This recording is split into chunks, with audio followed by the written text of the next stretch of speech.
down into Utah. And so before long, if there was anything out there to hunt, I was going to find it. Before long, I was spending 5-6 nights a week out on that Green River. You've got to have something to start with there that you know is in that breeding.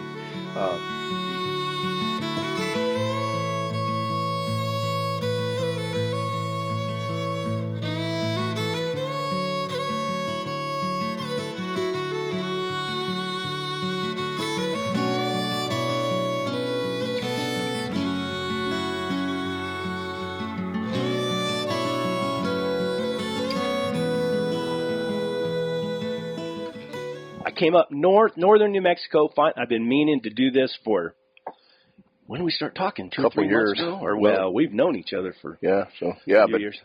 It's been longer than that, I think. Yeah, and come up here and talk to Mike Leonard. When I first started trying to hunt lions, Mike Leonard was on he would get on that big game houndsman. One of the only older guys, I guess, that was ever really on there. At that time, yeah. There were a few others. Yeah. Randy Ollier and a few out of California. Yeah. And stuff that were, I guess you'd say, a little bit computer savvy and stuff. I call it the Big Game Houndsman. It was called the Old Shade Tree at that time. Shade Tree Big Game Forum. Bruce Kennedy put it on. Bruce Kennedy and Mike were good friends. Bruce is the one who went around and interviewed all the old timers and was supposed to interview Mike prior to getting sick. And then of course, Bruce got sick and passed. But, so I would call Mike and pick his brain, try to get information, and learn as much as I could. And, I don't know if I had any, but I'd BS with you. You helped me a lot. Oh, so anyway, so here's Mike Leonard. Just where did you start? Your folks? I mean, where did you come from? Okay, well, I was born in a little bitty farm and ranch town in western North Dakota, right against the Montana border, what we call the Little Missouri Badlands country. Teddy Roosevelt made it real famous when he ranched up in there. It's a real cowboy country, great hunting country. And my dad was born and raised there, and my mother was raised close by in South Dakota and there, but they settled there. And my dad, after his career in the Navy, came back home to a little town called Marmarth. And it was a town at that time probably of about 500 people. The only thing that really kept it going was the stockyards and the railroad. The Milwaukee Road Railroad went through there. So it was a big shipping point for cattle back in the days. When it first started, it was a trail town called Lone Star City. And the 10 in Texas outfit had camped there, and it was really a big horse camp. And then later, when the railroad came through there, a fellow that had ownership in the railroad or something, named this town after his twin daughters, Mary and Martha, so he just called it Marmarth. And so it's dwindled down now to just a few remnants of people there. There's not much there. The railroad doesn't really stop there or anything anymore. But that up and down that country there was great cow country, and also that was kind of part of our background was ranching and horses my whole life, but my main interest was, I guess my whole life has been horses, ranching and hunting. And we had tremendous bird hunting up in that country. And my dad and a friend of his actually trained bird dogs. And so I got early introduction to bird dogs. And in fact, as just a baby, I can remember him bringing baskets full of bird dog puppies in for me to play with and stuff, and I guess I went to the dogs early. They imprinted you. Imprinted me early on, yeah. Always had a dog tagging around at my heels. But I was an avid reader as a child, too. In fact, even before I could read, I would beg my older sisters. I had 3 older sisters to read to me and read hunting magazines, Outdoor Life, whatever it might be. And I was always really thrilled when I got to read one of those articles about big game hounds. And the Lee brothers stuck out in my memory really big because at that time there were quite a few write-ups about the Lee brothers and their adventures in not only the southwest of the U.S. hunting mountain lion and bear, but also hunting jaguar in Mexico and South America. And those things just really stuck out in my mind. So that was something I was always dreaming about. Now, in that country where we were up there at that time, we didn't have any lions. maybe a remnant lion would pass through there once in a great while. Somebody'd say they saw a track or a glimpse, but I was out in the woods all the time, and I never did. We had a lot of bobcats. There are lions there now. Aren't there? Now, amazingly, right in that area, there's quite a population again of lions. But to the time that I left up there, there wasn't. But anyway, so my earliest introduction to hounds was there were some local guys around there that had came in with the railroad, I would say, and they coon hunted. And there were coons. We were right on the river and stuff, so they coon hunted and stuff, and I'd hear the hounds barking and treed and go down there and, and see the guys shimmy up the tree with their lights, and that was always pretty exciting for me. And then in the wintertime, when it was snowing or before it got real cold, but they would bobcat hunt. Mm-hmm. And a lot of times they'd travel to frozen rivers and stuff and cut bobcat tracks and catch bobcats. And my dad would go on some of these hunts. But my dad was never a devotee of hounds. He like the bird dogs. Yeah, he was like, hounds are a waste of time. They're a waste of money. They're noisy. He was a smart man. Yeah. Yeah, he probably was. And I was like, boy, Dad, I'd sure like to have one of them hounds.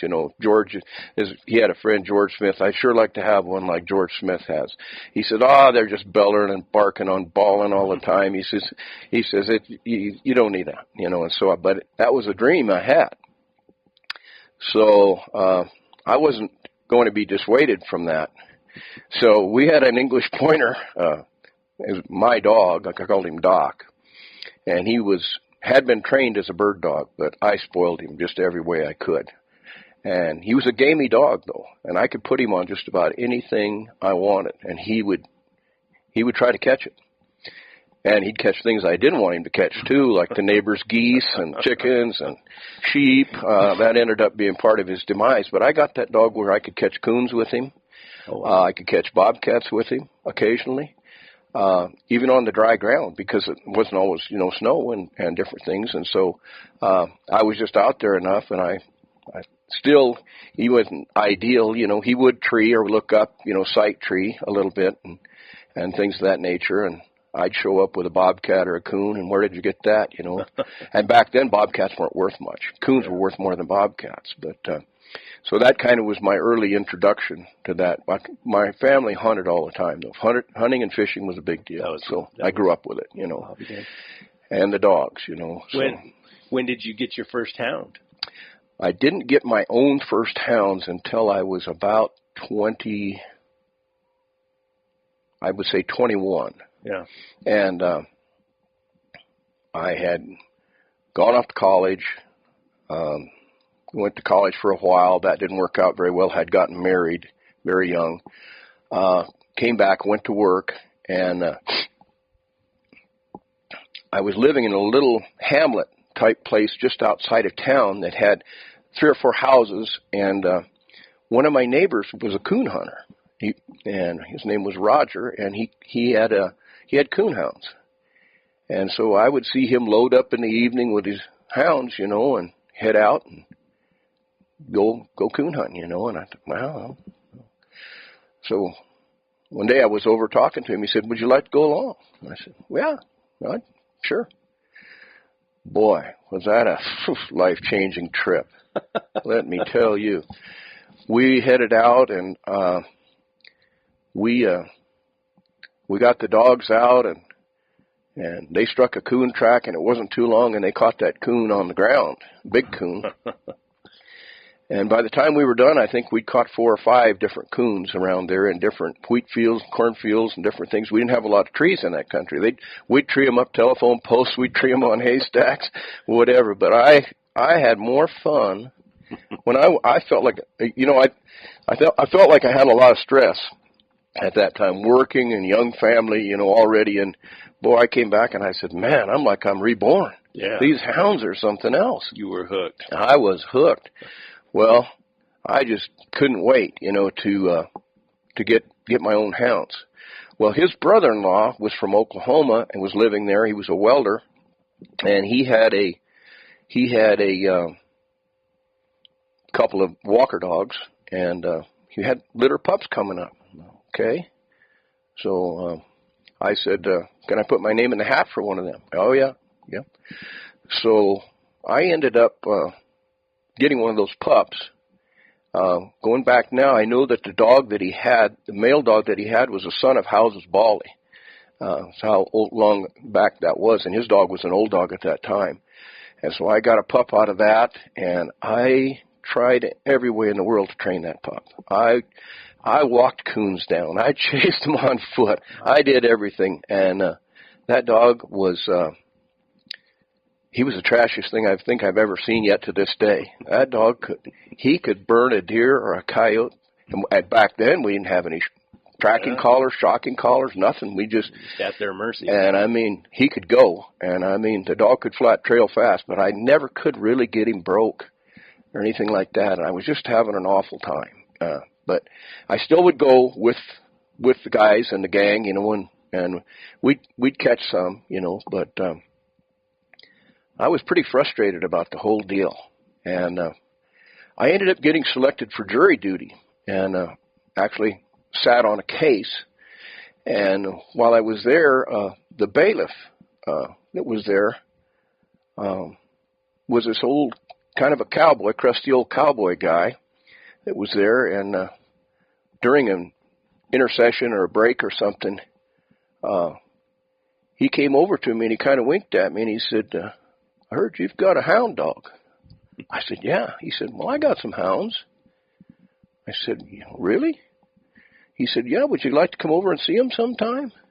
I said, well, you bet. Yeah, I'd love to. Well, he told me where he lived and everything, and then I started doing a little investigation about this guy. And this guy's name was Leo Riley, old-time cowboy, trapper, and hunter. And, I mean, he lived the life. And I was a little bit intimidated to go over there, to tell you the truth. All the stories I heard about him, they kind of depicted him as a little bit of a wild man, you know. Yeah. But I wasn't going to be discouraged. That I headed over there one day, and I was going to pull in to see him. And boy, out of the house he came on, and he had a fringed buckskin jacket on. He had a water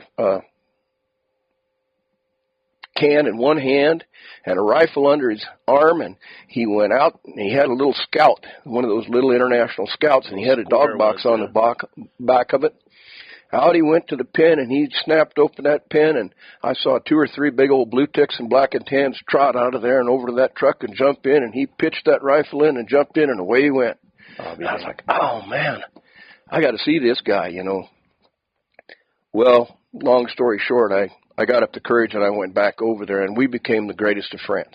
Oh wow! He was a truly nice guy, and he was kind of a mentor to you. He was a big time mentor to me. He had emphysema, and he had gotten pneumonia so many times out living in camp and beaver trapping and doing all that sort of thing that he couldn't walk very much. So he had to use that nebulizer quite a bit and different things, so I became his legs and stuff, but he still had some good dogs. And so he tried to help me with that walker a little bit, and finally he had to get me aside because we were ending up with trash races just about every night, you know, and even his good dogs sometimes would get sucked off into the trash race. And talk him into it. Yeah. And he said, tell you what, you got to make a change here. And he said, see that blue pup out there? And Mooney, he called him Mooney. Blue Moon Rock was his registered name. He said, I'll give you that pup if you get rid of that dog. Oh, wow. I says, okay. I says, I'll see if I can sell him. He said, that's not what I said. He said, you don't pass your troubles on to somebody else. And he said, if we couldn't handle it, nobody else could. So you need to get rid of him. And I knew what he meant. Yeah. So I did. Mm-hmm. And he gave me Mooney, who I named Earl. And Earl? Don't know. But Earl didn't know a thing. He was about 14 months old. He was spooky. And Leo had really not hunted him and not handled him much, really. Mm. But I took that dog on, and his papers showed that he was out of a son of Albert Vaughn's Blue Mac. which was great Vaughan breeding, and he was out of an Ark Valley Blue female. So he had tremendous blue tick blood in him. Well, this dog went from literally knowing nothing to the most amazing coonhound that I ever saw within 6 months. But I hunted almost every night, and I had him out there. He ran trash one time. We came over a little hill, popped over it. It was just getting dusky. I had him out. I rode him a lot. I rode my dogs sometimes back in those days. And he bumped right into a little herd of whitetail, and they scattered. And he took in after him, and I was lucky enough I was able to cut him off. And I broke off a willow, and I thrashed him really good. That was the last time he ever ran a deer. He was check broke. And I mean, other dogs would start trashing. He would come and get behind me, and I would know. When Earl said no, it was no. And it didn't matter if mule deer, whitetail. He never did run coyote or fox, but he was a straight coon dog until I put him on bobcats later. But because Leo his primary interest was bobcats. Mm-hmm. But anyway, coons, he was a classic coon dog, cold nose, strike dog, trail dog, beautiful mouth, had that long locate ball when he hit the tree, and just like a jackhammer, you know. And he always had the fur. I mean, he was good. And he was a rough dog. I mean, he could take him on by himself. Water didn't get too deep. I've seen him dive and go underwater into beaver holes and bring coons out of them. That was his undoing. Actually, he ended up with coon dog paralysis at about 4.5, which they couldn't cure, and he got to where he couldn't stabilize himself, and we had to put him down. But what happened there is I got spoiled early because I saw what a really good dog was like. When we put him on bobcat, up in that country, in the Montana, Dakota country, over in that area there, it gets so cold that after a certain period of time, you really don't want to hunt your dogs when it gets 15 below or more and stays there. So we hunted early when we could, and a lot of times it was before there was much snow. We'd dry ground, you know, and we just had to have these dogs that would free cast and strike. And Leo had some good dogs. He caught a lot of bobcats. And Mooney, or Earl, he was a superb trailer. He was wide open on track, which Leo always contended that a wide open dog on a bobcat wasn't that desirable because he said it gives them too much notice. And he had a couple little dogs that he had there that he called curs, and I don't know if they were true mountain curs. They didn't look like some of the mountain curs I've seen. They were a little shaggier looking dog, but he had one he called Jigs, and that dog was, if the other dogs would trail it up and kind of lose it and stuff, and he got off on it, he was silent to semi-silent, and he would catch it.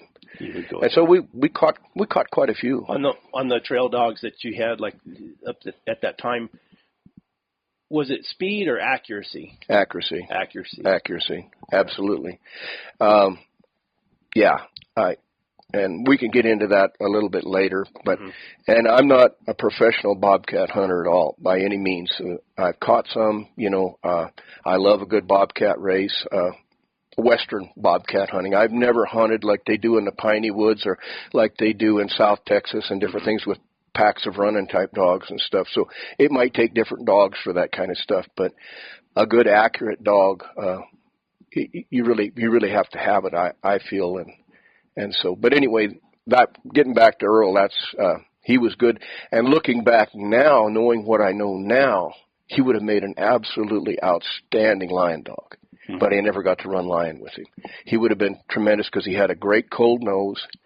I wouldn't say he was a blazing speed dog, but he was honest and he moved the track right. He didn't make hardly any losses. And a bobcat track, that's tough. And tremendous locator, tree dog. Just he would have made a good one. You say it spoiled you, but it also gave you information on what it took to be a good dog, or what a good dog was. Well, it did. It did. And I will tell you one thing right now before I get any further along in here. I'm not a breed advocate for any breed. I've been a member of just about every breed association, from blue ticks, red bones, plots, walkers, English. You name it, there's good and bad in all breeds. But it sure made my walker buddies hate me at that time because this dog would just smoke those walkers, and he was good. But they were like, oh, he just tears the hides up too much. He's just too mean, you know. I said, yeah, but he'll hold them, and they won't get in a hole on you because he can hold them. But anyway, so that was an early introduction. Well, I really, at that time, when I lost Earl, I was in a fix because there weren't a lot of hounds up in that country. Mm-hmm. And so I was on a quest to find some more, and I thought at that time, well, blue tick's got to be it, you know. Well, I found out later that not all blue ticks are created equal, and I got some really rotten ones. I even got a half-brother to Earl that was no good. Didn't turn out. But it did set the bar for me. So at that point, I really was in earnest of the hunting dogs, you know. And you went through a bunch of them. I went through a lot of dogs.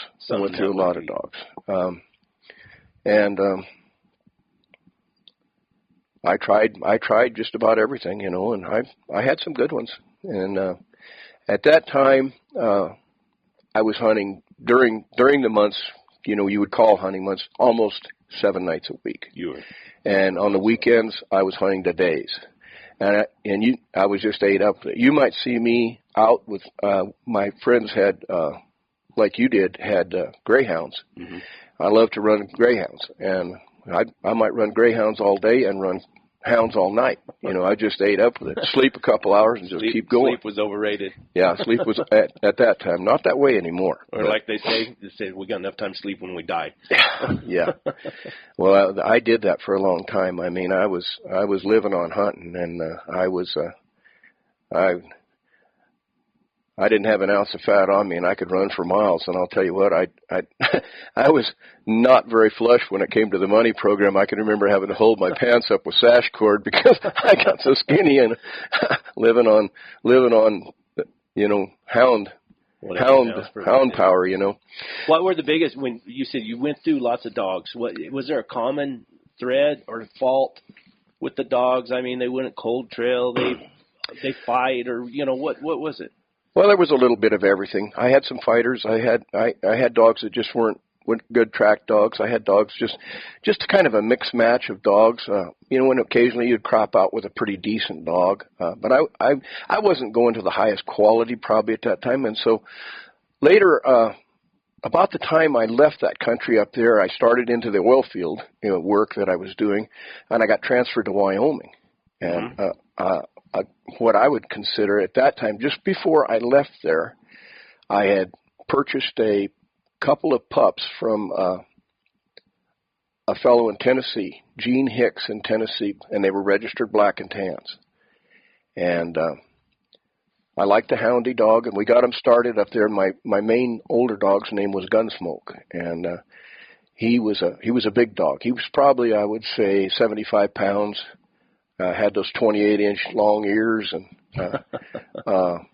he was a big dog. But I caught a lot of coons with him and stuff. We got him going good, and then I moved down to Wyoming, into the part of Wyoming that you wouldn't think there'd be any hunting, Rock Springs, Wyoming, which is Red Desert. And I was working down there. Well, the Green River goes through the Red Desert of Wyoming and down into Utah, and so before long, if there was anything out there to hunt, I was going to find it. Before long, I was spending 5-6 nights a week out on that Green River hunting. And people didn't think there were a lot of coons or bobcats in that country, but they found out later that they were. I'd come in with a load of fur. Wow. And many nights I'd be out there freezing cold, 50 miles from the closest settlement by myself. Never thought a thing about it. I'd wade that river up to here, sometimes even swim bobbing out there to cross that river, carrying coons and my light and stuff over my head, and just crazy to follow those dogs. Yeah. If old Gunsmoke hit it again, and he was treed, and little Belle was with him, you know, that little black female, I was swimming that river, you know. Didn't matter if it was November or December. Jeez. And I'd get back, and then I'd skin my fur and everything, process my fur, and then go to work, and then the next night start all over again. And then we started getting into later in the year when the hides got good, the bobcats, you know, and we had some long races and stuff, and then up around the Flaming Gorge and stuff like that. Well, about that time, I got the walker bug again, and so I got a hold of my friend back in Montana that had got into some really good Finley River walkers, and he sent me a good pup. And then I got a hold of John Wick John had moved, I believe, at that time from Pennsylvania into Kansas, and he might have still been in Pennsylvania. No, I think he moved to Kansas, and he had a dog named Boss B, and the other dog, who was a lettermate to Finley River, he was a housebred dog, let's put it that way. Mm-hmm. He was a Joe housebred dog. And I got a pair of those pups and started working them exclusively on bobcats. And they did pretty good on snow when I had snow and stuff. They did pretty good. Like you say, they were pretty fast. Were they a little faster? They were a little faster than the black dogs. Weren't quite as cold-nosed, but I was doing some hunting with some other guys at that time. And so I got back into some walkers, but I still had the black dog. And then shortly after that, I transferred into Utah, Vernal, Utah. And, of course, Vernal is a hound hub. I mean, you moving from like Rock Springs where there's no hounds, you move into Vernal and there's hounds on every corner. I mean, and so that was really my first exposure there to lion hunting and stuff of that nature, because I did a little bit while I was in Wyoming, but I was right up against the Utah border, Diamond Mountain and some of those places. But then when I got over there, and there were quite a few lion hunters in there at that time, and some of the friends I was hunting with, and we still hunted everything that we could, coons and bobcats and then the lions. And do you remember the first lion you caught? I do. Yeah. I bet. It's one of those things that's hard to forget, I bet. Yeah, I do. The one that really stands out to me, it was the first lion I caught by myself, because I'd been with other people with their dogs, and the first one I caught by myself, and I can't even remember what year that would be. That would have probably been about 1980, something like that is what I'm thinking. It was because I was only in Vernal 14 months, and then they transferred me here to New Mexico. And so I'd done just a little bit up there, but I ended up with a couple fairly decent dogs that were, I would call them snow dogs, but they knew what a lion track was, and they would go, and so.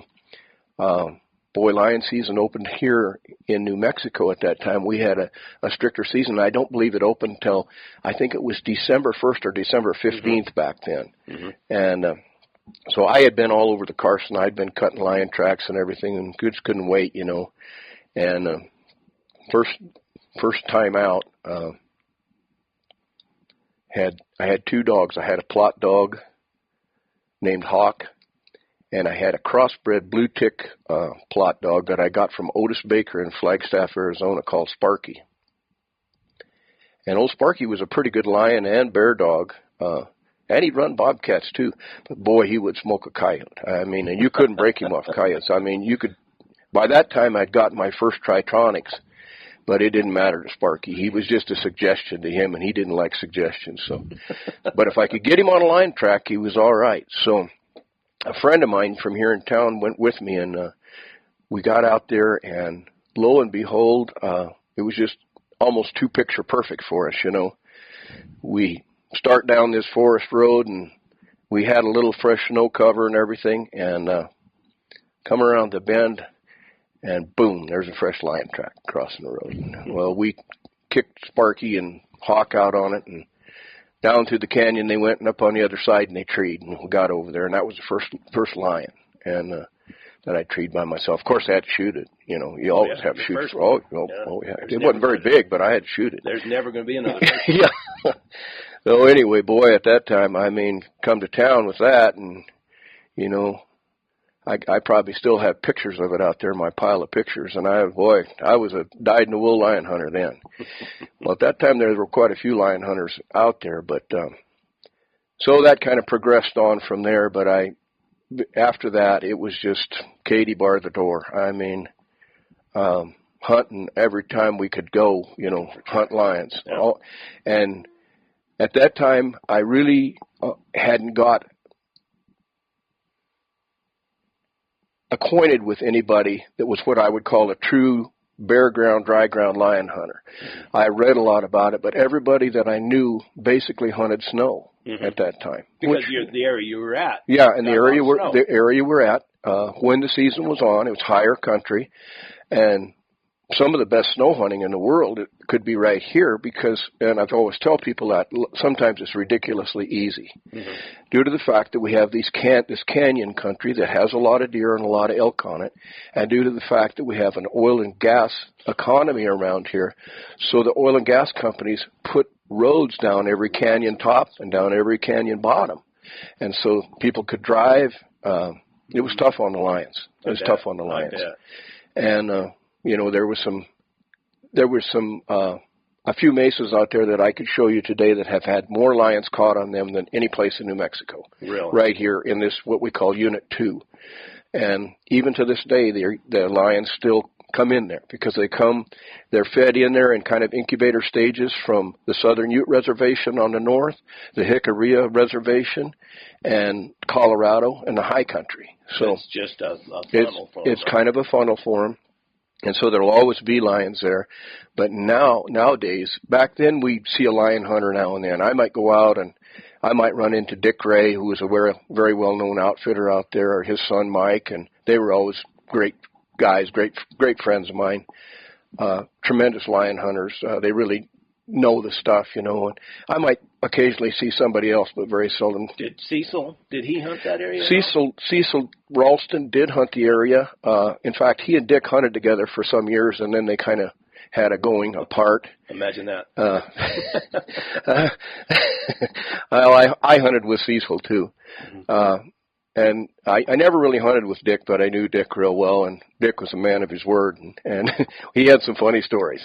That's what one of my regret I have is I had sold Cecil a dog, and we met, and I was supposed to go talk to him, interview him, and he had invited me. He said, "Come on up to the house." Boy, if you'd had to have a sensor on your recording, because it would have been nothing but beep, beep, beep. Yeah, that's what no, I Cecil was a great guy, and we had a ton of fun together. And that old boy, let me tell you what, he knew his way around the mountains, and he was a good bear hunter. He worked for my dad at one time before he started outfitting. Yeah, he was double tough, let me tell you what, and he had some good dogs. He had some really good dogs, and like I said, we had a lot of fun together. But anyway, I didn't see Cecil out in there at that time, but nowadays, my gosh, there's just guys all over, I guess. It's been quite a few years now since I really hunt the area I used to hunt. Yeah. At least 10 or 12 years probably, because there's just so many, and I don't really snow hunt anymore, and we'll kind of get into that, where I changed my game up probably 20 years ago. That's maybe a little more.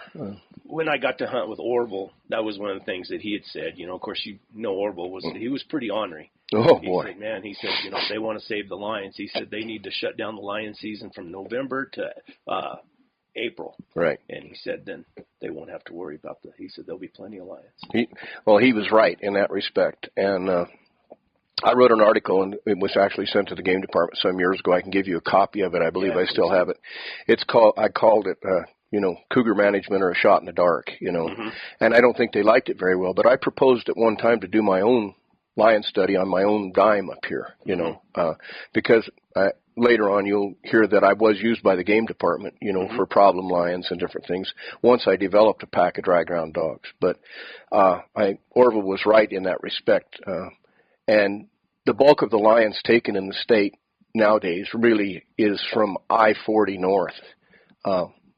Essentially. Well, the unit that I'm in down there, 16 or whatever it is, and I talked to Mike Root about this also, we never remember it being shut down for the quota. Yeah. And this year it was shut down because they had those, Jim Farmer calls them cheater snows. They had a lot of these cheater snows come in, one right after the other, and they'd have a little fresh snow covering, and so much easier to find the tracks. And they filled up the quota. It's never been filled up. Yeah, and that's going to happen anywhere. But up here, some years we've had drier years, and you'd see the lion quota wouldn't. But this year it got shut down quick. We had some decent snows, I guess, and the guys got them. But something that I have and I have a beef about this, and I understand when lions are a problem, you take them out. We do, and I have no problem with that. I've taken quite a few depredation lions, but the female quotas is what's closing these things down. And they've got a reasonable amount of females that can be taken, but they exceeded it in almost all these northern units, and so that's what shut them down. And the guys were jumping up and down that the quota was too low. I said, no, you didn't fill the quota. You filled the sublimit of the females because you killed too many females. You can't walk away from a female. Well, guys can't identify a female or this and that, and I'm saying, yes, we can. That's part of the program that I helped start. Yeah. Due to the fact that the Southern Utes did that, and I hunted on the Southern Utes for a while, was the sex. The quiz that we have to take, you know, to be able to sex a lion in the tree or on a rock or something like that, which if you got some time, it's not that hard, but a lot of people come in with guns blazing. And I understand that because I did my first lion. I'll tell you what, and probably because, outfitters got to make a living. Exactly, and I understand that. And sometimes it's a last day thing or something. Yeah, and a lion is a lion, and I understand that. But looking forward down the road, it can't last forever. With this kind of pressure on them, that's one of the things I've really done is try to study as many lion studies as I can and get and read from a lot of these different studies done in different states. And I've hunted in quite a few different states. I've hunted, of course, Wyoming, Montana, Idaho, Utah. I've never hunted Nevada, Arizona, Texas, New Mexico, Colorado. Almost everywhere there's a lion. Almost, but nowadays there's getting to be lions in places that you would have never thought, but. So, overall, do you think the lion population is higher now than it was? Or, what's your thoughts on that? I think it has fluctuated primarily with the prey base. And I think it's very much tied to the deer population. We had lows in deer population, and we had low predator base. And then when it came back up in the 60s, we had a lot of deer here, and a lot of deer in Colorado. There were a lot of lions. Really, that's when they really filled this area in again. And they were still a predator animal at that time. They were a varmint, essentially. They weren't considered a big game species. I believe they became a big game species. I can't remember what year it was, in the late 70s, early 80s.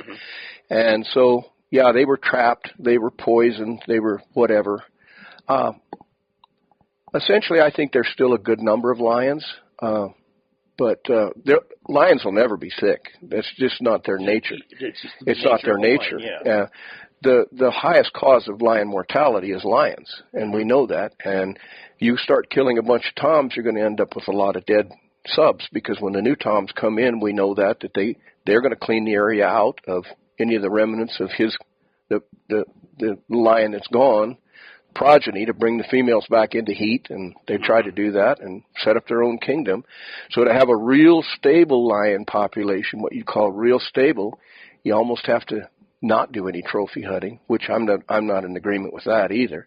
But in some places where there's almost no hunting, the lion's population just kind of stays at a certain level. It gets there and just kind of levels out, as long as the prey base is not affected by overhunting of elk or deer or wolves, of those kind of things. And wolves are playing a big part right now in some of these areas, and we're seeing a decline in lions due to the wolves. And At one time, and I don't know if it's still their belief, and because I had a rancher friend of mine that went to a game and fish meeting, and that the biologists had said that even though our deer population, and I'm talking about down south more, had declined so far, they called the lion a subsidized species because of the ranchers.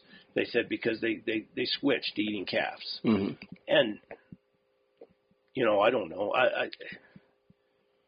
And then I talked to a trapper down there that makes his living trapping lions, and he traps on the bighorn sheep ranges, and he goes down into Texas and traps lions down there too. And he said there's as many lions as there ever was. He said they just travel further, and they're less dense. I believe that. I believe that's what we're seeing in everything. And sometimes when you get areas of density, that's where you get these lions. Well, we got a lion in Nebraska. Now we got a lion in Iowa and stuff. You know, sometimes they break out and take off, especially younger males. But but what a lot of people don't realize is that the cougar, the mountain lion, is the widest ranged animal, big game animal in America. And that's not just North America, that's South America. We find the same species from southern Argentina all the way to the Arctic. And so there's nothing else that ranges that far. Wow. And so, you know, Mike, so I can explain to everybody, I keep looking back at this. I want to make sure. See that little red dot on the... Yeah, I do. Keep an eye on that. I'm a one-man band, so I don't have a tech guy checking everything. Okay, where's the red dot again? Right there. Oh, okay. As long as that's on. As long as that is it on? Yeah, it's on. Okay. It's on. All right. Yeah, I like me. Well, I'm not very techy when it comes to this sort of stuff either, but I'm learning. Yeah, but I keep looking back at it on okay, the video. That's good. Watch out for us. I'm sitting here with these headphones on, and like I say, I feel naked without my hat on, but that's okay. That's why I had to ask you. I don't think I've ever seen you without your hat on. Most people haven't. Well, if I take my hat off and shave my mustache, nobody knows who I am. There'll be like probably 6,000 or 7,000 people now that see. Yeah. Oh, That'll see you without your hat on. All right. Well, it's okay. It's okay. It's all right. So back to the hounds. You'd caught your first lion. What was the progression in your hounds after that? Oh, well, after that, I was very, very serious about what I was going to do with the lion hounds, and so I ended up with some more black and tan dogs, and I raised black and tans, registered black and tans for quite a while. I had some pretty good ones, and my old dog had died, and so I ended up with another dog. They were good, tough, cold-nosed, fast dogs that I had, and about this time I decided that, well, if I'm going to hunt, I'm going to hunt everything, you know. And I would say some of those winters I would burn out maybe 2 or 3 transmissions, rear ends, blew engines up, plowing snow, doing all the things that just crazy to catch as many lions as I could. And I might go all winter and I wouldn't catch, 15, 18 lions, but I thought I was doing something, And so then when spring came, at that time we still had a spring bear season. And so I was going to run bear with these dogs too. Well, the black dogs that I had became known as exceptional bear dogs. Really? Tremendous bear dogs. Double tough. Some of my breeding program came from a gentleman by the name of Bud Hutchings in Salem, Utah. And Buddy, or DeMar Hutchings, had some of the best black and tan bear dogs in the country, and I was able to get into that bloodline and cross into it. And I mean, these dogs were tough. I mean, I always told people, they said, how many dogs do you need to stop a mean bear? And I says, 5 dogs is about all you need. And I says, if your 5 dogs can't stop him, you don't need more dogs. You need different dogs. And I've seen those black dogs of mine, and they were big, stout dogs, stretched bears. Wow, they were tough. And so I was hunting lions in the winter. I was hunting bears in the spring, bears in the fall. I was hunting bears here. I was hunting bears in Arizona. Switching back and forth between bears and lions, did the dogs do all right? No. They didn't? No. No, they don't. And that leads me into something else that I'll get into. But I ran bears earnestly for quite a few years and caught a lot of bears. But I burned out on the bear hunting. I mean, I did a lot of 25-mile days going into deep canyons, and it was another bear. And then it was another bear. And I helped guys guide. I helped reservations. I helped problem bears. And I finally burned out. But I also found out that my dogs would get so wound up running those bears so much that by the time I had to start slowing down, even if I was snow hunting and had rough tracks, burned out tracks, melted out tracks, and things of that nature, I'd had a hard time getting these dogs to slow down again, to grind those tracks out. And I'd finally get a couple of them that I could get back and kind of going, and I'd do okay. And that's why I say with a general purpose hound, most guys can do okay if you kind of pick your times and stuff that you hunt and your conditions that you hunt in. Well, when I kind of burned out on the bears, and that's kind of a long story onto itself that I wouldn't want to get into right now, but sometime maybe I'll share it with you.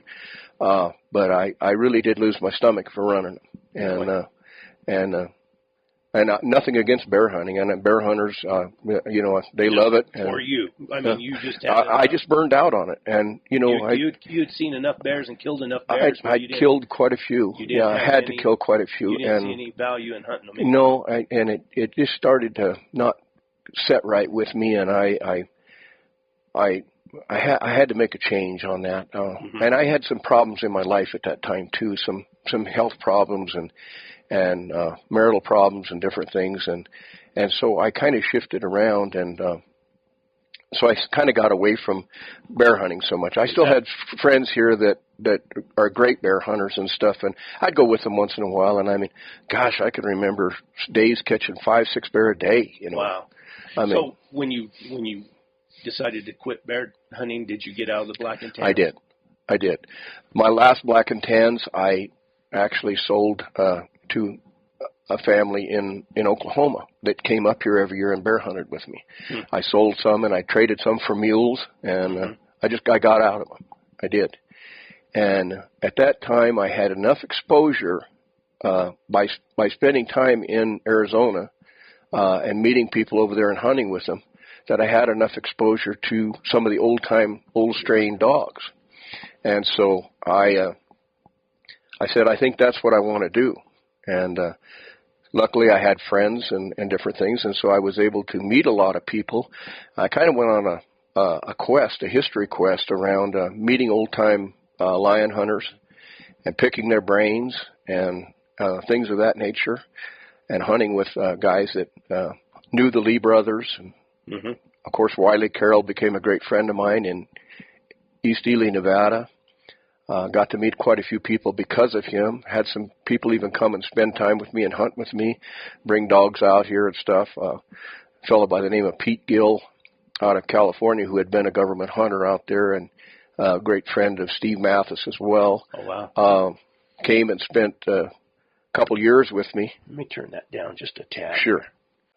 Anyway, he had some valuable connections, and at that time I had met a gentleman up in Colorado who was born and raised in the Prescott, Arizona area, and was relatives of the famous Goswick family.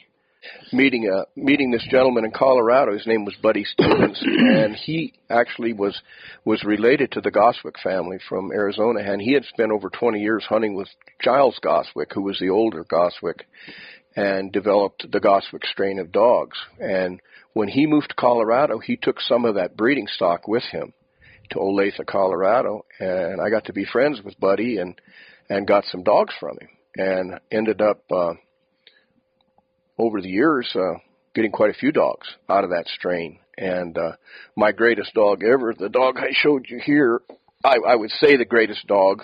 I've had a lot of great dogs. Earl might have been if he'd lived longer. This dog was Big John. Buddy raised this. This is a big red tick dog.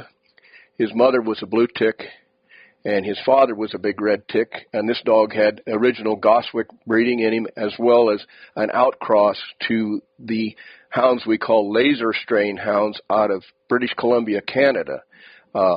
Dan Lay, who later became a great friend of mine, tremendous lion hunter and wolf expert, probably one of the smartest guys I've ever met when it comes to dogs, raised this strain of dogs. And these dogs originally were brought into Canada via Arizona from the Goswicks, from the Lee brothers, and that's how those dogs got up there. But they kept them. Did they breed some bloodhound into those dogs? Absolutely. There was bloodhound bred into those dogs before they went up there. Yeah, and some of the time when they were up there, they did have some decent type bloodhounds that they did use. But as we know, and as I was speaking earlier today about the Lee brothers and Ben Lilly himself, used bloodhounds crossing in with these dogs to get better noses on them.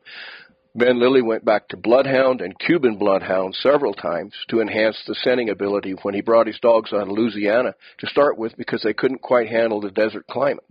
And so that he bred better noses on them, but he had to keep bringing back in big game strain to enhance the qualities of speed, toughness, tree ability, and those things. So it was a delicate balance. But these hounds, these strains of hounds that have been developed over the year, almost every one of them had some bloodhound in it. What was the kind of bloodhounds that Montague Stevens? He had St. Hubert's and Talbots. But St. Hubert's, and of course he being a descendant of British royalty, he had money and connections, at that time, and those dogs, they were great dogs at that time, and of course he used them for hunting grizzly bears. I mean, he caught a lot of other stuff with them. And those dogs had tremendous endurance, could take tremendously cold trails, and they were tough. They never gave up. And he never talks a lot about their treeing ability or anything like that, but those are the hounds they had at that time. They might not have treed those grizzly bears. Grizzly bears don't treat. Yeah. Well, Dan Lay, who raised up this strain of dogs, and they are a distinct strain. Actually, the University of Florida had done blood typing on these dogs, and they are a distinct strain. And he hunted grizzly with these dogs too, and they're tremendous tree dogs. Wow. And so, but they did have bloodhound in them way back, and most all of our dogs did. What we've lost in a lot of our dogs today, and I'll probably draw some criticism with this in all of our breeds of dogs, what's really tough. And that doesn't mean there aren't certain strains or certain strains of blue ticks or certain strains of walkers or certain strains of this dog or that dog that aren't still tremendously good for big game hunting and useful. But competition coon hunting doesn't want a cold-nosed dog. No. You do not want a cold-nosed dog that's going to take cold trails and trail around like what we used to call an old meat hound or a fur dog. You want a dog that hits the woods hard, hits air scent, hits it just as quick as they can and locks down on a tree as quick as possible. Pop layups and different things like that, because that's where the scorecard comes up. Strike my dog, tree my dog. Is it circle points? Is it open points? And so everybody, that's where the money was. That's what they started breeding these dogs. So essentially these dogs, a lot of them became the same dog, just wearing a different suit. Dave Dean's blue ticks might have been the same as Joe House's walkers, just had a different suit of clothes on. They could compete with each other in those competition hunts. Doesn't mean that some of them still didn't make great big game dogs, but for the most part, they lost those desirable traits that guys like you and I need hunting when we choose to hunt in the desert or choose to hunt in the Southwest and things of that nature. And getting back to that, that's about the time I chose that I was pretty much done with the road hunting, the snow hunting. I still, you can't, if you get snow, you got to hunt. But I started drifting into the lower country, hunting horseback mostly, mules, horses, and just staying away from where everybody else really liked to hunt. Did I catch as many lions? No, I didn't. I didn't catch as many lions as I did before. I had more satisfaction. It was tough. It's really tough. But just like this big lion here, that was a tough hunt. That trail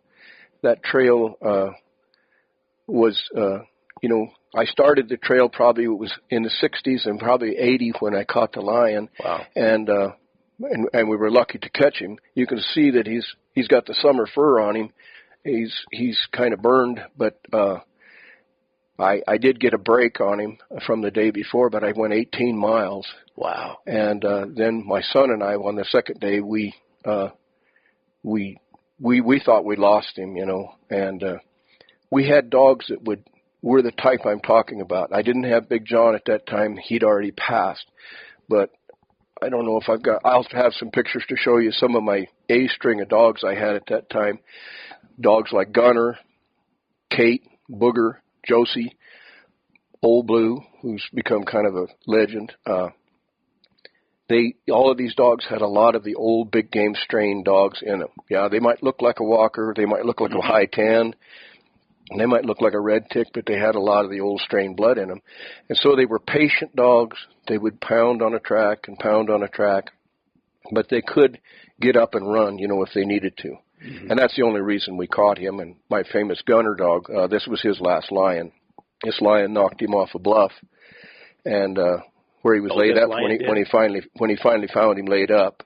We thought we were out of luck, and Gunner stayed in there and jumped him out of there and got knocked off about, I'd say, wasn't a real high bluff, probably 60 feet, but he landed in a boulder pile.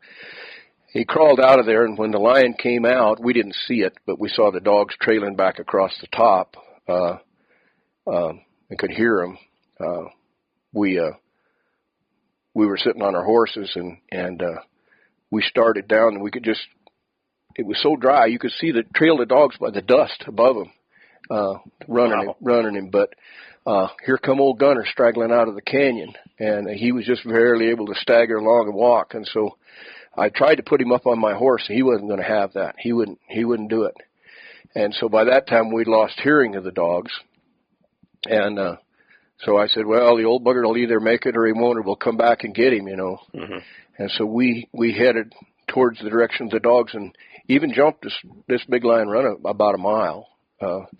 And they treed him in a big ponderosa, beautiful spot. It was just a gorgeous spot where he treed. And anyway, we got there just before we got there. Old Gunner come hobbling by us, and he made it down to the tree, and he was barking, and I can show you a picture of him. That's his last picture with the lion, but about a week later, he was busted up inside. And it was too bad, but he was a game dog, and we caught some really big lions with him. I caught I know at least 3 over 200-pounders. This lion is a Boon and Crockett. I got a Boon and Crockett for my son with him, Scott. He was close to 190. I just moved a lion off this wall in here. It was another Boon and Crockett, and I sold that mount. Bobby didn't like the mount. Oh. And story behind that, because she just didn't like the way that lion was mounted. I kept the skull, of course, because it's a scored skull, but that's the only lion that ever attacked me. Oh, really? Yeah, truly attacked me. Put his ears back and came at you. He came without any hesitation to get me. And so old eyes turned green on him? Yeah, they were locked green, tail like that, and then here he came. And the dogs have been fighting him on the ground for a long time and everything, but I called my friend Dan Lay, and I told him about that, and he said, well, he said, you cut him open, didn't you? And I said, yeah. He said there was fresh deer or elk in him, wasn't there? And I said, very fresh. And he said, he was still jazzed from a fresh kill. He said that's what it was. Oh, wow. And he was jazzed up, and he said he hadn't come all the way down off that high.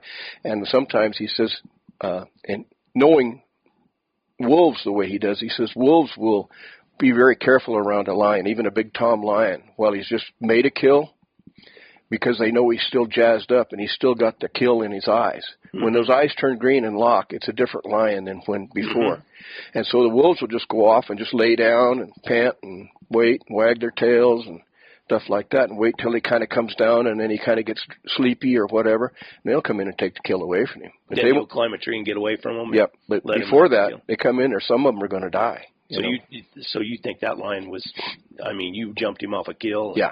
Well, they had jumped him off a kill, and he'd battled them just savagely. I think I carried 5 dogs to the vet that day. Wow. Some of them going into shock and stuff, because it was just, the hillside looked like you'd been butchering pigs on it. Plenty of trees to climb around there? Trees all over, yeah. Really? And finally, when they did pressure him and he went up the tree, the first tree, I gave that picture with the mount. I came to that tree, and he was up only about 10 feet, and I just walked up there like I always do. Lion tree, yeah. Boom, here he comes. And I kind of fell sideways like that, and he just went right over me. And those dogs, and I had a passel of dogs that day. I think I had 8 dogs, and they mugged him down. He tore dogs up. Y'all were in a free-for-all. Yeah, it was a ground battle, rolling off the hill battle down, and when they hit the bottom, those dogs, when they know you're in a fight with them, it's funny, because they're going for it. And the next tree, he went up right away. He went up, and boy, I came to that tree. I came shooting. I was done. Yeah, that's what me and Benny caught that lion down there, and when I was there at the tree, and I got down below it, and that lion, it was a female, big female. She was a calf killer. She killed some calves, so she had to die. And her eyes turned away from the dogs and just locked onto me. And she didn't come out of the tree, but it was just a creepy feeling. She just and I shot her. I mean, I went. I didn't even have my gun. Benny had a gun, and I went and got my rifle off my mule. I just walked right up there and shot her. I said, I can't have them look at me that way. Yeah. No, it's interesting. This lion here that I showed with Big John this was the first Boon and Crockett lion I ever killed. It scored all-time Boon and Crockett, and I think this was in 1988, I believe, something like that. And these lions were in this area? Oh, yeah. This lion was not 12 miles from where we're sitting right now. No kidding. Yeah. And I had worked on trying to get that lion for several years, and he the circles that he would make, he would always end up back in on the Southern Ute Reservation, and of course you couldn't hunt there. And at that time there weren't really very many lion hunters up there, maybe none at that time. Now there is, and I even helped some of those guys up there that are really good hunters kind of get going. They got me a permit to come in and kind of mentor them and help them. I did the same thing on Hickory at one time, and but at that time there weren't really many hunters in there. But you didn't go there. Yeah. But one day I got him right, and he made a mistake. He made a slip, and I got him. When like the lion. You trailed all day one day and then caught him the next day. Is that what you said? What held him up? Did he make a kill, or did he have a female there? Or? I think he had a kill. I think he'd made a kill. I'm pretty sure that he had, but he wasn't full of kill. But I think he had a kill because when we were going along, when we were trailing the second day, the first day he was just lined out because he had came a long ways. He can see he was tore up. He'd fought with another lion, actually killed another lion that they found later, and I'm sure this was the lion that did it. Yeah. And the lion that they picked up was a 176-pound tom that the Game and Fish picked up. Wow. And they said that ground was tore up like you'd been plowing in there with those two fighting. I bet that's a vicious fight. But he bit him right through the head. And then when he lined out, I knew the canyon that they found that one in, and that's where we cut him going out. But he just took off. I mean, he was changing territories. Yeah, he was changing territories. And I found several of them almost along the same route that this thing went. In fact, he would hit pipeline right-of-ways and just go right up those pipeline right-of-ways for miles. And I'd go, I bet he's tracks on that pipeline right-of-way. And we'd horse back over there, and sure enough, those dogs would take off. There he is. I said, he's going north. He's heading for Colorado. How many miles do you think how many miles in a day like that? Oh, I bet they'd go 50 miles. 50 miles. If they wanted to. But he got to that point where he evidently laid up. I'd found his scrapes, this lion's scrapes, down underneath the sandstone rocks and stuff. And when he made a scrape. This guy, when there was a lot of pine needle and turf, he would pile them up this high, pull them back, or kick them back. Yeah, back feet. Back feet. Although I think sometimes surprisingly, that's a subject that I've trailed lions in the snow, and I can tell you from where I've trailed them that they do. The toms make occasionally they'll use their front feet occasionally for some reason. A lot of times what they do is they're around an old scrape, and they'll come up there and they'll get right down and pulling around on it, so it looks like they've made another scrape, but they really haven't. Yeah. When they make a scrape, and I've got pictures of them doing it, and they sit down like that and pick their tail up and squirt, and but females do all kinds of funny things. People say females don't scrape. Well, they'll mock scrape. They'll make toilets. They do all kinds of stuff. That's what I talked to a friend of mine because I got a little female lion over there I mess around with on the other side of the river, and I was with the alien biologist, and we were trailing up a canyon, and we found a little scrape, and it was kind of a strange looking scrape, and it was small. And I just said, well, that's this is a young tom came through here. He's just got kicked off of his mother, and you don't really know what he's doing yet. And I was telling a friend of mine that catches a lot of lions. He said, no, that could be that same female. He said, they leave some funny-looking scrapes. They do. And I said, I never heard of a female scrape. And he said, oh, they do. Oh, yeah. They do. Yeah, they nobody's ever told these lions anything. They do a lot of whatever they want. These lions does what a lion does. And they'll do some stuff that'll just puzzle you, But I spent enough time out there over the years just wandering on my horse, and through the country and stuff that you kind of get a feeling for these kind of things and stuff, and I'll bet there'll be a scrape by that tree up on that ridge, and you know, pretty soon you pick them out. I don't know why they do it, but they do it, and just leaving calling cards, and then another canyon they may not scrape in hardly ever. I mean, and then you'll find some canyon at some time, whatever's going on, a scrape every 50 yards. I came off the top of the mountain when I lived up there in the Black Range. I came off the pass up there and and I bet, I don't know how far apart, but I counted 17 scrapes. Yeah. I mean, they were just boom, boom, boom, boom, down through there. And a lot of times, you know, like I said, once I really started dry ground hunting, one of the first pretty good dogs I got, she was an old blue tick female, and she came out of some of those old dogs down there around Kamado and some of that, and she'd been used on a lion study and stuff, and she was older, but she was what you call tried and true steady, you know, and old Belle, and she was a scrape dog deluxe. She could find that scrape and make sure you're going the right way. And she would hang with them scrapes and say, okay, well, Belle's got the scrape, and she'd start working, and you know that she wasn't getting much scent, or if any scent. A little bit later, ooh, you'd hear up, so she's got another scrape. Go up there, and she'd trail by those scrapes a lot of times, and then sometimes, once in a while, she'd get it warmed up, and away she'd go, you know. And the other dogs would file in there with her, and sometimes they'd catch a line, you know. I've got an old video, and I've never published it. It was when I first started hunting, and I just carried one of those little cheap video cameras around with me. And I had some dogs that were out of that Hoover dog that was a lay bred from Riley Miller. Yeah. And she was just a pup. And we had been trailing a lion, and I heard her bawling off over there. And I thought, I don't know, you know, she's a young dog. She's trash. I mean, she just would not quit bawling over there. So I kicked my own mule over there and rode across the canyon over there and looked, and she was bawling on a scrape over there, all on her own. She just decided that's I'm staking my claim. Yeah, she was proud of finding it, and she wanted to make sure I came over there. Yeah. She ended up being it was my HB dog. She ended up being a good dog. And yeah. Well, you just essentially you have those kind of dogs that'll hold a track, you know.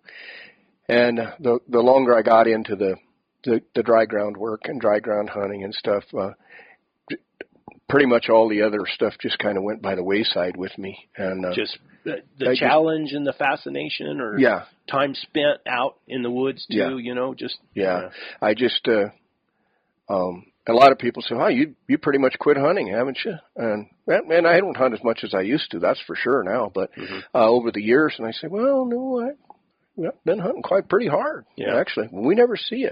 I said, "Well, I never see you either. I never see anybody." Yeah.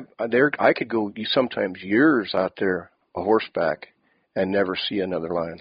Where I was, they just weren't, unless you saw them going to town or going here, and not taking anything away from it. But I was doing my own thing, and they were probably catching a lot more lions than I was. I'll guarantee you. You know, because there's a lot of people that wouldn't have been stupid enough to stay out there. Almost every single outfitter that I've talked to, they all say the same thing. They say, well, we prefer to dry ground hunt. That's what we like to do. But because they need to fill a tag. You got to pay the bills. Yeah, they got to pay the bill, and they got to fill a tag for a hunter. That's why they run roads and snow. And I totally understand it. I totally get it. And that's fine. I've never, although we do guide hunters, we never have done lion hunting commercially, and never have. Now I've done it for state of New Mexico. I've on Depredation for the Navajo Nation, on the Jicarilla some, and that, but never done that, and never will. I've been asked many times, but I have no interest in it. I don't either. And then of course the other snow hunters are the guys who have a 40-hour a week job, and they've got a few hounds in the backyard, and they get snow, and they can go out and try to catch themselves a lion. Absolutely. And because the dry ground lion hunting is real time consuming. Well, and I tell people that, I'd like to do that, and stuff, and say, yeah, you would. I said, but they say, well, just how often do you think you catch a lion when you're out there? But I said, well, I might catch one the first day I go. But I said, I think if I took a running average of hard riding, and I mean hard riding, 10, 15-mile circles, sometimes more. I might ride generally 5 to 7 days to hit a track that's what I call not a running track, but a trailing track. Now, I might see lion tracks. I might see lion sign. I might get some barks here and there. But to get a track to which I can say, I'm legitimately trailing this lion, you know, I check and make sure I'm going the right way if I can, and sometimes I'm going the wrong way. And then of those lions, you know, you might catch 1 out of 3, something like that. So it's not, if you're really looking for the, you know, the grip and grin photos, it's a tough one. But the satisfaction of it, and being out there on a good mule or a good horse, and I know you ride a mule, I ride a horse most of the time, but I've ridden some good mules, and I've got a fascination with good mules. That's another question we need to ask is, do you prefer a good mule or a good horse? All things being equal. I've never gotten to the point where I personally had a mule that was as good. I used to ride a mule some. I had a mule named Benji, and then I rode a mule that the gentleman from Oklahoma had. I think they called him Button, and he was. If I could ride that mule every day, he was awesome. Yeah. So I have ridden some good ones. My friends down in the White Mountains had some good mules. My friends down in Benson, Arizona, that I hunt with. Down in the Huachucas and stuff have really good mules. I think a lot of merit. There's a lot of merit in riding a mule, and the reason I say that is because, and everybody will tell you this: mules are smarter and this and that. Well, they may be survivalists. They don't want to hurt themselves, and they're not as frantic as a horse. A general horse gets frantic about different things. So, you know, like Warner Glenn, who probably knows more about this stuff than anybody I've ever heard or known and they've dreamt about. He says, well, mule, you know, he gets in a tussle, usually he'll just sit down. And he says, then you better get off because you don't know what's going to happen next. And Warner and Kelly both have gotten bunged up, and almost everybody that has lion hunted has gotten bunged up. Yeah, Kelly got hurt pretty bad here a few years ago. Yeah, but the country that they hunt is just, well, it's some of the roughest stuff. I mean, all the way from the whetstones to the, you know, the cherry cows, all the way over to the Pelensillos, the hatchets. I mean, that's rough country. It's all, and almost all lion country is rough. But I would say all in all, there are better mules out there than mountain horses anymore. Now, I've been lucky enough to have some good mountain horses, and we also, because we have a cattle operation, we use our horses for that too. But I think at the stage of life I'm at right now, and I'm still physically fit and can go good, I like doing that. If I was going to hunt every day, I would say that if I had a really good gated mule, not saying I'm running walk mule or anything, but a good traveling mule that could be rode by himself. Now, I've had problems with mules that have been dude hunted and things like that, where they don't want to leave horses or they don't want to leave other mules, and they're mothered up and stuff like that, and that can be a pain. But, you know, it's just like anything else. If they're trained by the right person and stuff, and they're tougher footed, they got tougher hide on their legs, they can take more of it. I will have to back you up. I think mules are better. It was one of the guys that, I can't remember which one now, that Bruce Kennedy interviewed in the Warriors of El Gato. And that was a question he asked all of them. Said, do you prefer a mule or a horse? He said, a good mule. He said, and if I ever find a good one, I'll buy it. Yeah, and that's true. I mean, they're harder to find, but there are some people really doing some great jobs with mules now. Mules are real popular right now. Yeah, Hunter McLean Meekum over there, they've got that Chrome in the Canyon mule sale coming up. They got some dynamite mules in there, and I mean some good ones. And those guys are lion hunters. That's, you know, Clint, and, you know, of course, ready to Stan. And, of course, Stan rides a horse like I do. But I'm supposed to go up there, and matter of fact, Hunter had contacted me, and I'm supposed to go up there and talk to them too. It's just a little ways away. Stan's got a foxtrotter just like I've got, and those foxtrotters are pretty good mountain horses. Yeah, you know, I ran into a guy in the Gila Wilderness one time.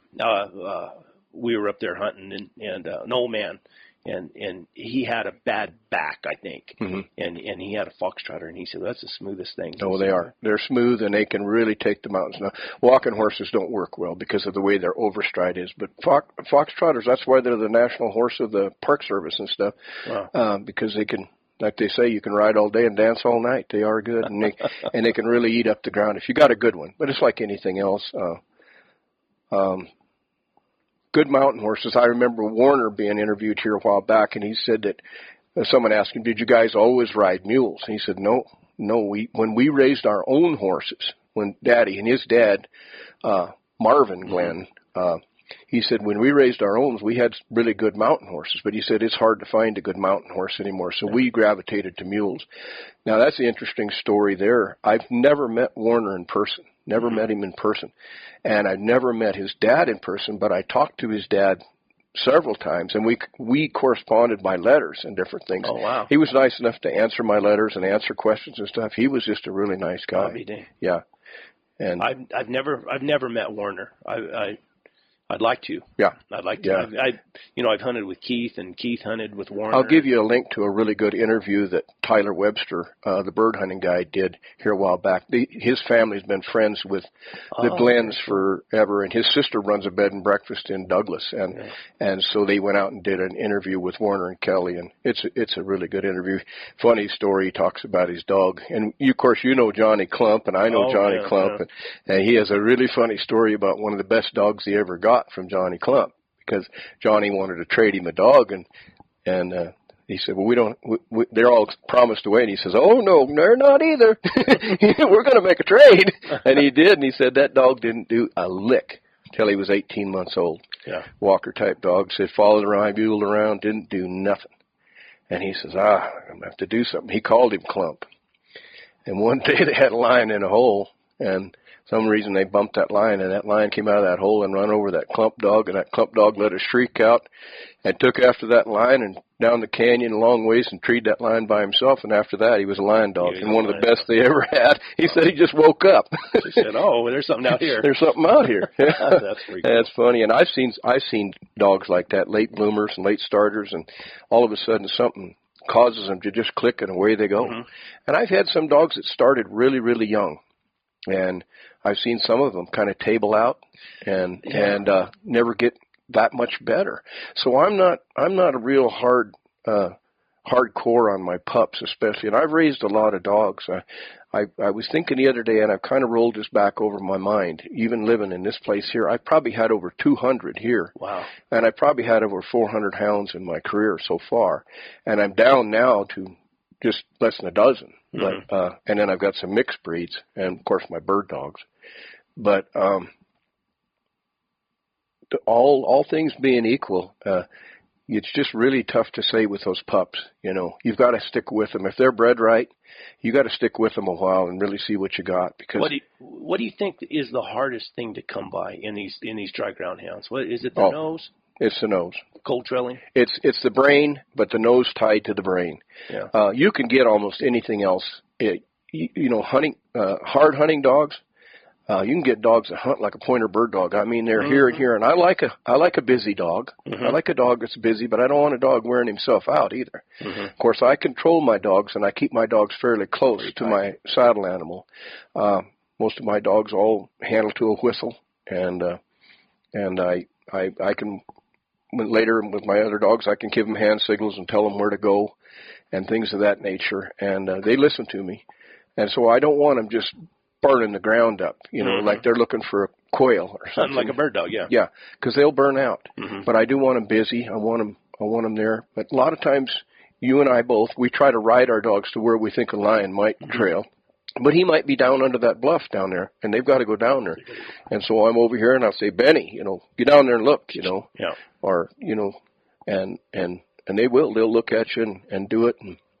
But to have that nose to where they can want to trail it and hit it. Mm-hmm. I think a lot of dogs can smell stuff sometimes, but what's the deal? So here we are. I'll paint a scenario for you that really kind of enlightened me years ago. I'm over towards the Pine Mountain Wilderness in Arizona hunting with a couple old timers over there. And they got a string of dogs, I mean, it's long. And they got a couple of these old-time dogs, they said, that went back to the hounds of the Slash Ranch hounds. And some of the Henderson dogs that Clay talks about, some of those dogs. Well, they had a couple of these dogs. Some of them were getting quite a bit of age on them. So we were riding mules that day.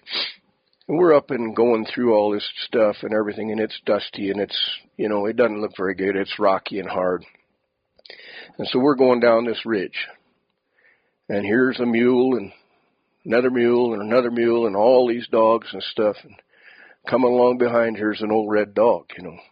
And we're down there a little ways, and all of a sudden we whoo, turn around and look, and here's this old red dog back there right where we rode over with all those dogs and everything. And he's flagging his tail. Woo! What in the world's he doing? You know, we ride back there. Get off. Well, sure enough, there's a lion track. And not even that, pretty crisp in the dust. I mean, pretty crisp looking track. Don't know how old it is. So he goes off, and he barks a few more times, and he starts moving it. Well, then here comes all these dogs that couldn't smell it, walked right over it. And oh boy, they can smell it now. They're acting like they're doing everything good. And before long, they take the track over from him, run off, and go on the line, you know. And so what is it? That's something right there. Yeah, maybe that dog has all that experience. Maybe he's got a lot of that in him, but he's got something that says that's a strike dog, and that if you've got to have a strike dog, a start dog, or you don't have a dry ground pack of dogs. What about that old dog you'll be just riding along and everything, and he'd stick his head up and strike a track, maybe, you know, quite a ways from you. Go over there and This dog here, and my Ben dog that recently passed away, who was related to this dog, Big Ben we called him. It was so funny. I'd be riding along, and I might have 6-8 dogs out there. And Benny kind of stayed at a steady gait. He kind of had a rocking gait, and he wasn't rooting the ground that much. This dog was the same way. I could see him run a track that other dogs couldn't run, almost shoulder high, and run it. And I've seen him just run off and leave dogs. That, you know, old Benny. And I attribute a lot of that to Dan Lay's dogs. I do, because we talked about this before. To be the ability to wind a track a long ways away is not very common. But I'd be riding along, and all of a sudden that nose comes up, and I knew when that tail and that nose come up, and then he'd sell out. And he may go down through a bottom, up the other side, and the other side of the hill, and hit a track and go. Yeah. And then the other dogs would come, and that strain of dogs, there's a white female out here that she's a daughter of Ben's, that will do that too. And she doesn't do it to the extent that they did. She's not quite as cold-nosed, but that's really a gift. So having a dog that can do that is really essential, because there's just so much country out here you can't see a track in. No, you just can't see a track. I mean, yeah, maybe when you get down on your hands and knees and you're scratching around and looking, and, you know, I can generally see a track better out of my saddle than I can on the ground. Well, I get a little different perspective. My wife is phenomenal at spotting tracks. I mean, she's good. They say that Mike Root can see a track just I'm sure. In the rocks. And I've been out with a lot of guys that I think were really good, you know, and some guys thought I was pretty good, you know. I can make a cow track into a lion track. I get trashy just like those hounds. You get trashy? I can too. I get a kick, but I think sometimes you're so hungry for a track. I was hunting with Jeff Allen one time, and we were hunting a couple days over there. We ended up in that North Virgin River country up there, and we're driving down the road, and we got horses in the van and down there, and there's a lion track, Jeff. Oh, yeah, right. Next up, he says, well, anyway, Jeff goes, you old son of a bee. He goes, you can spot a track. I said, I'm just so hungry for a track right now. I want one so bad. I want one so bad. And that guy can spot a track. He's an outstanding hunter, outstanding houndsman. Jeff been a good friend of mine. I want to go talk to him too. We're trying to get him down to the gathering. If we could get him down that'd there, be cool. Yeah. I could do it then. Yeah, let's call him up and tell him to get down there. You know? Now Jeff's great, and I'll tell you, he's had some really good hounds. Yeah. Some of the best hounds that I've got from Jeff Allen, and they don't all look alike. I mean, some of them were Walker-looking dogs, some of them were English-looking dogs. Some of probably the best dog that I ever got from him was a high tan, and she came out of a female that came from Stan Meekum, one of his dogs, and that he crossed his old line. What he calls old Southern Utah Walkers onto that line, and oh boy, what a dog! Oh my gosh, she got killed off a bluff too, but boy, was she good! Woof, she was a bobcat dog too. Have you ever messed with any of the run-in type run-in walkers or anything? Never have. I never messed with them. On a trade one time, I got a July hound, and I didn't know anything about him. You know, I knew they told me what he was. And I said, will he tree? And the guy says, I don't know. I've never treated anything with him. And so I gave him to Cecil Ralston, and Cecil, that dog turned out to be one of the best bear dogs he ever had in his life. I would think they would make he said it was a tremendous, and I didn't even know what I had, you know. But that's really, I've never messed with any of the running dogs. I went down Texas, and I traded dogs with a friend of mine down there. I left him an older male dog, and I brought back a half blue tick, half run-in walker out of some good run-in walker dogs down there that have caught lions. And and you know, of course, you know, everybody's the same way. You talk down there and they say, oh no, they got plenty of nose, you know, and then they tree.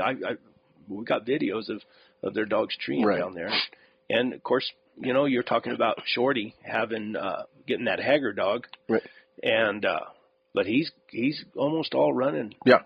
Well, and Shorty and that, you know, area of Texas down there where he's at, that's the brush country and stuff.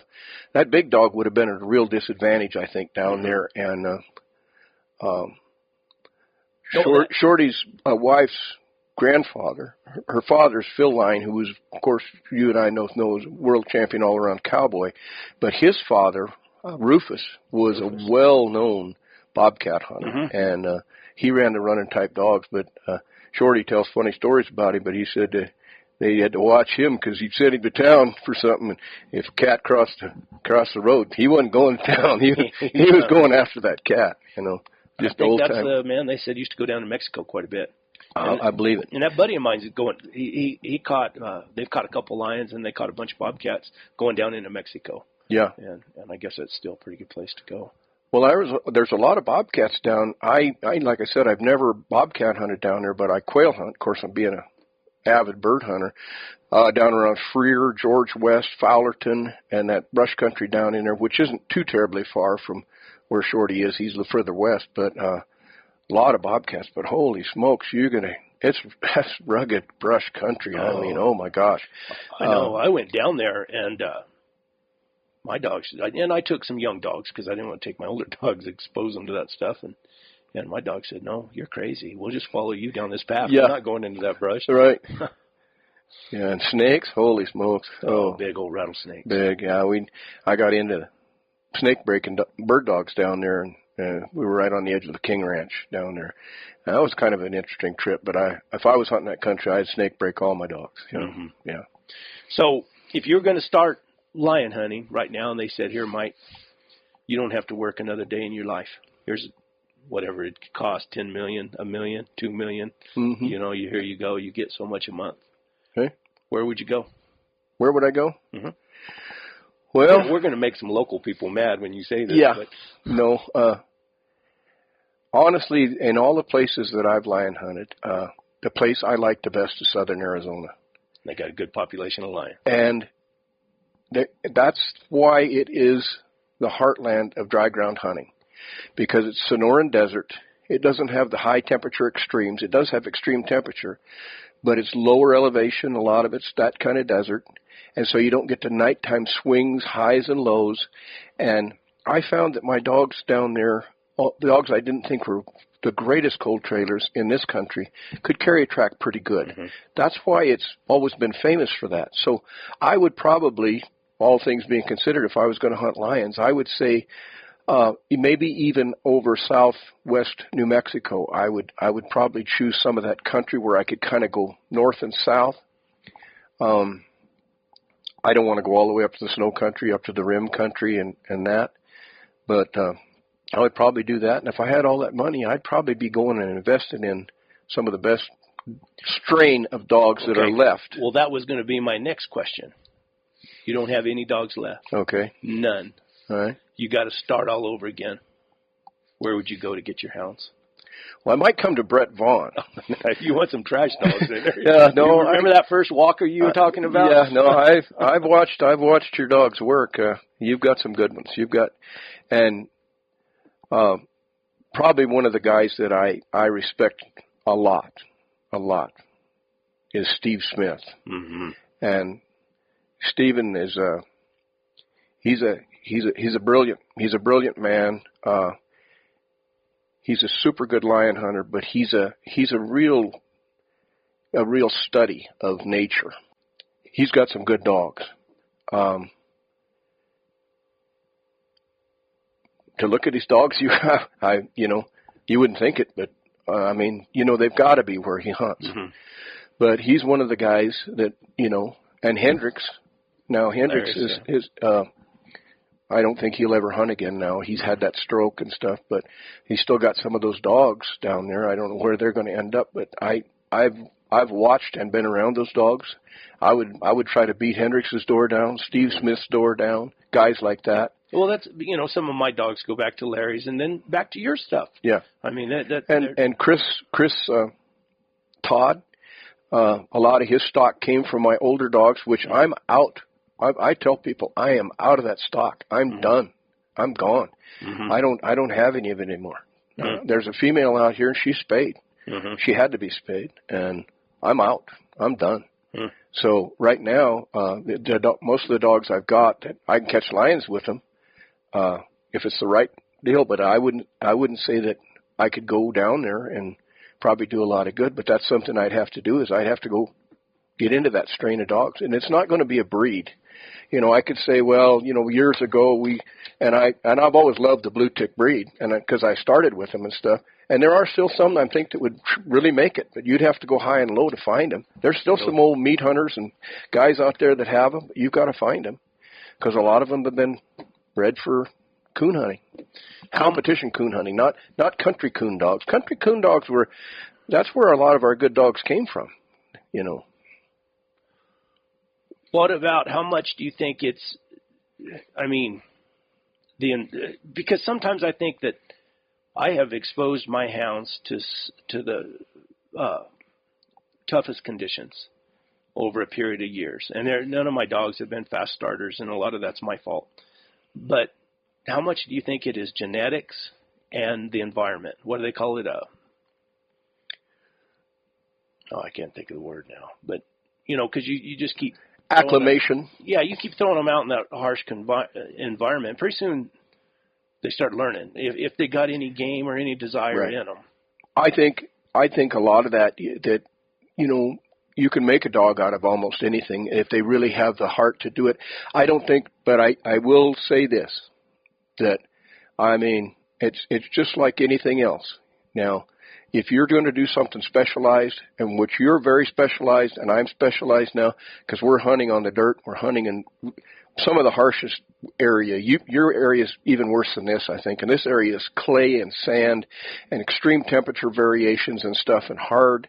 So it's really difficult. A lot of guys have come here with good dry ground dogs, and they just say, this is terrible country.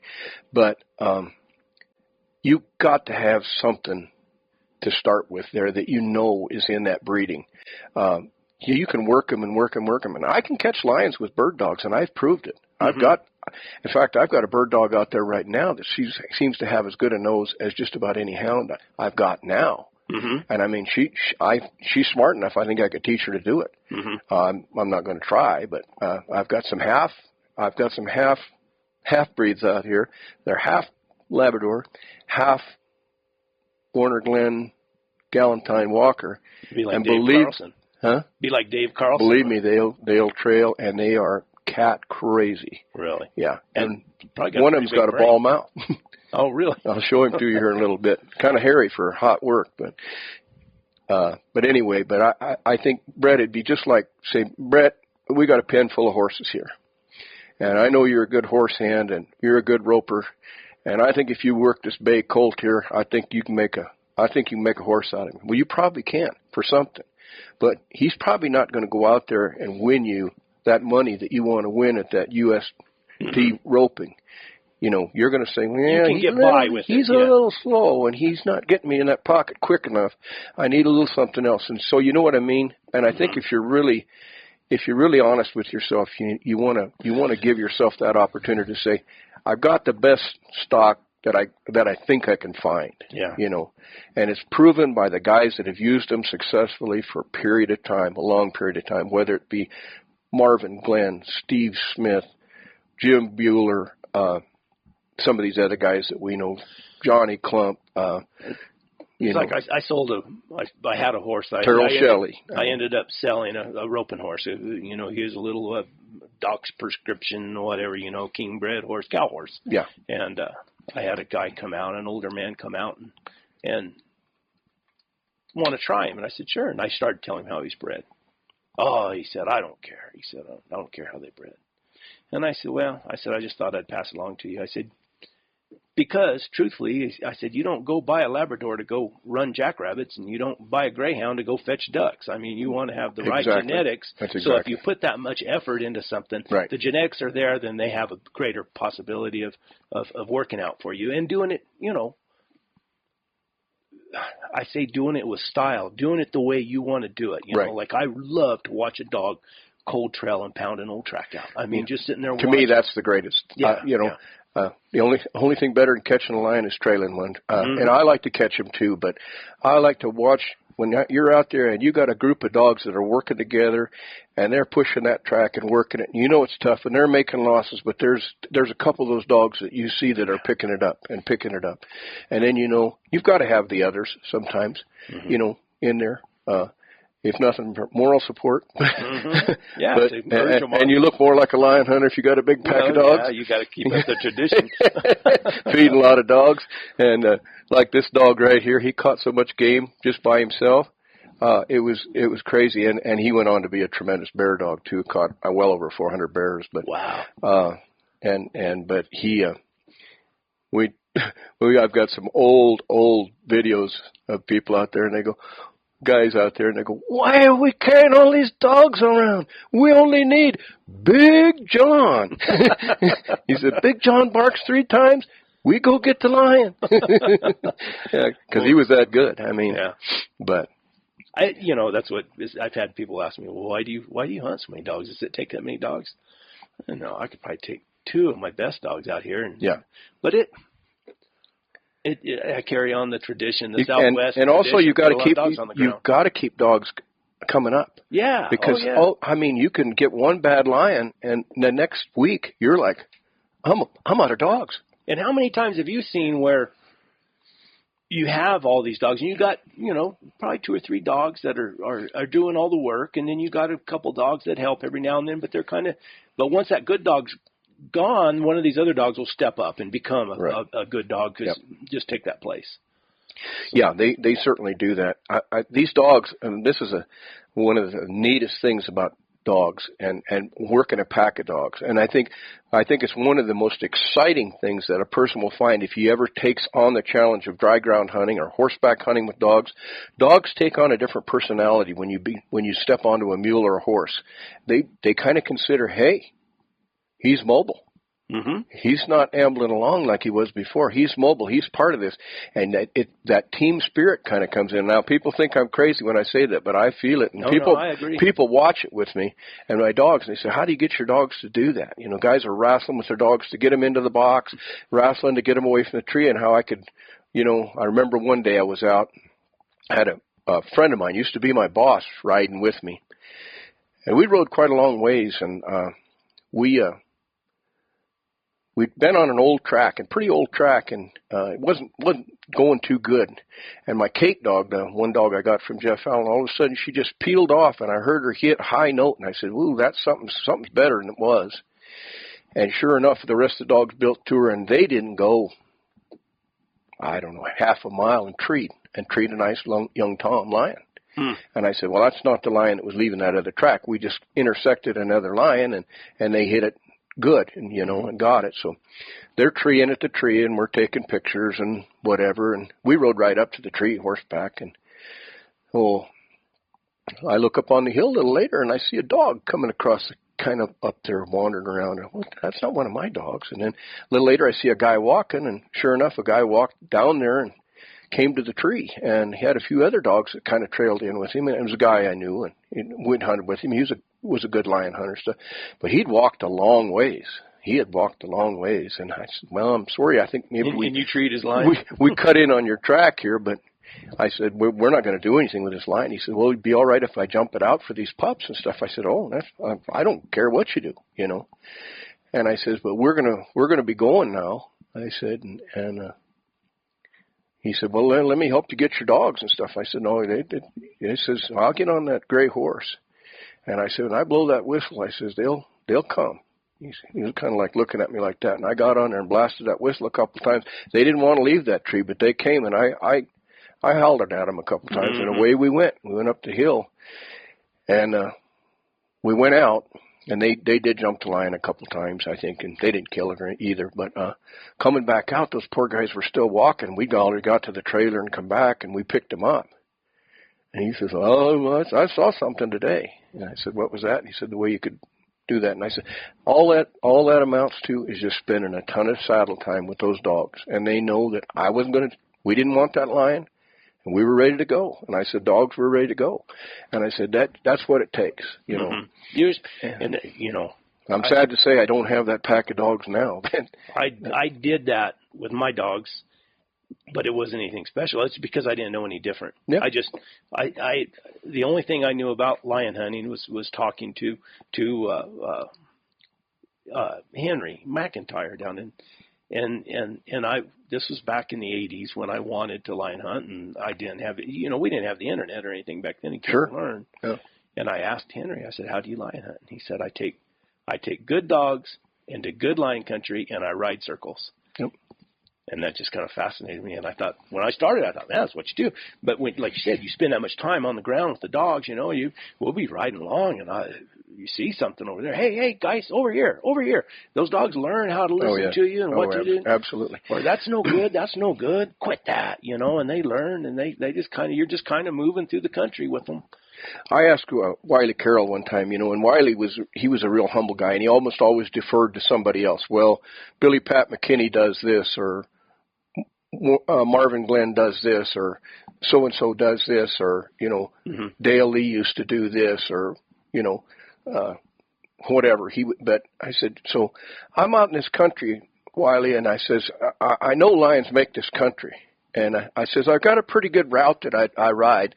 It's a pretty big circle. He said, well, how big a circle? I said, well, usually by the time I get back at 15, 16 miles. And I says, I usually leave right at daylight from the rig.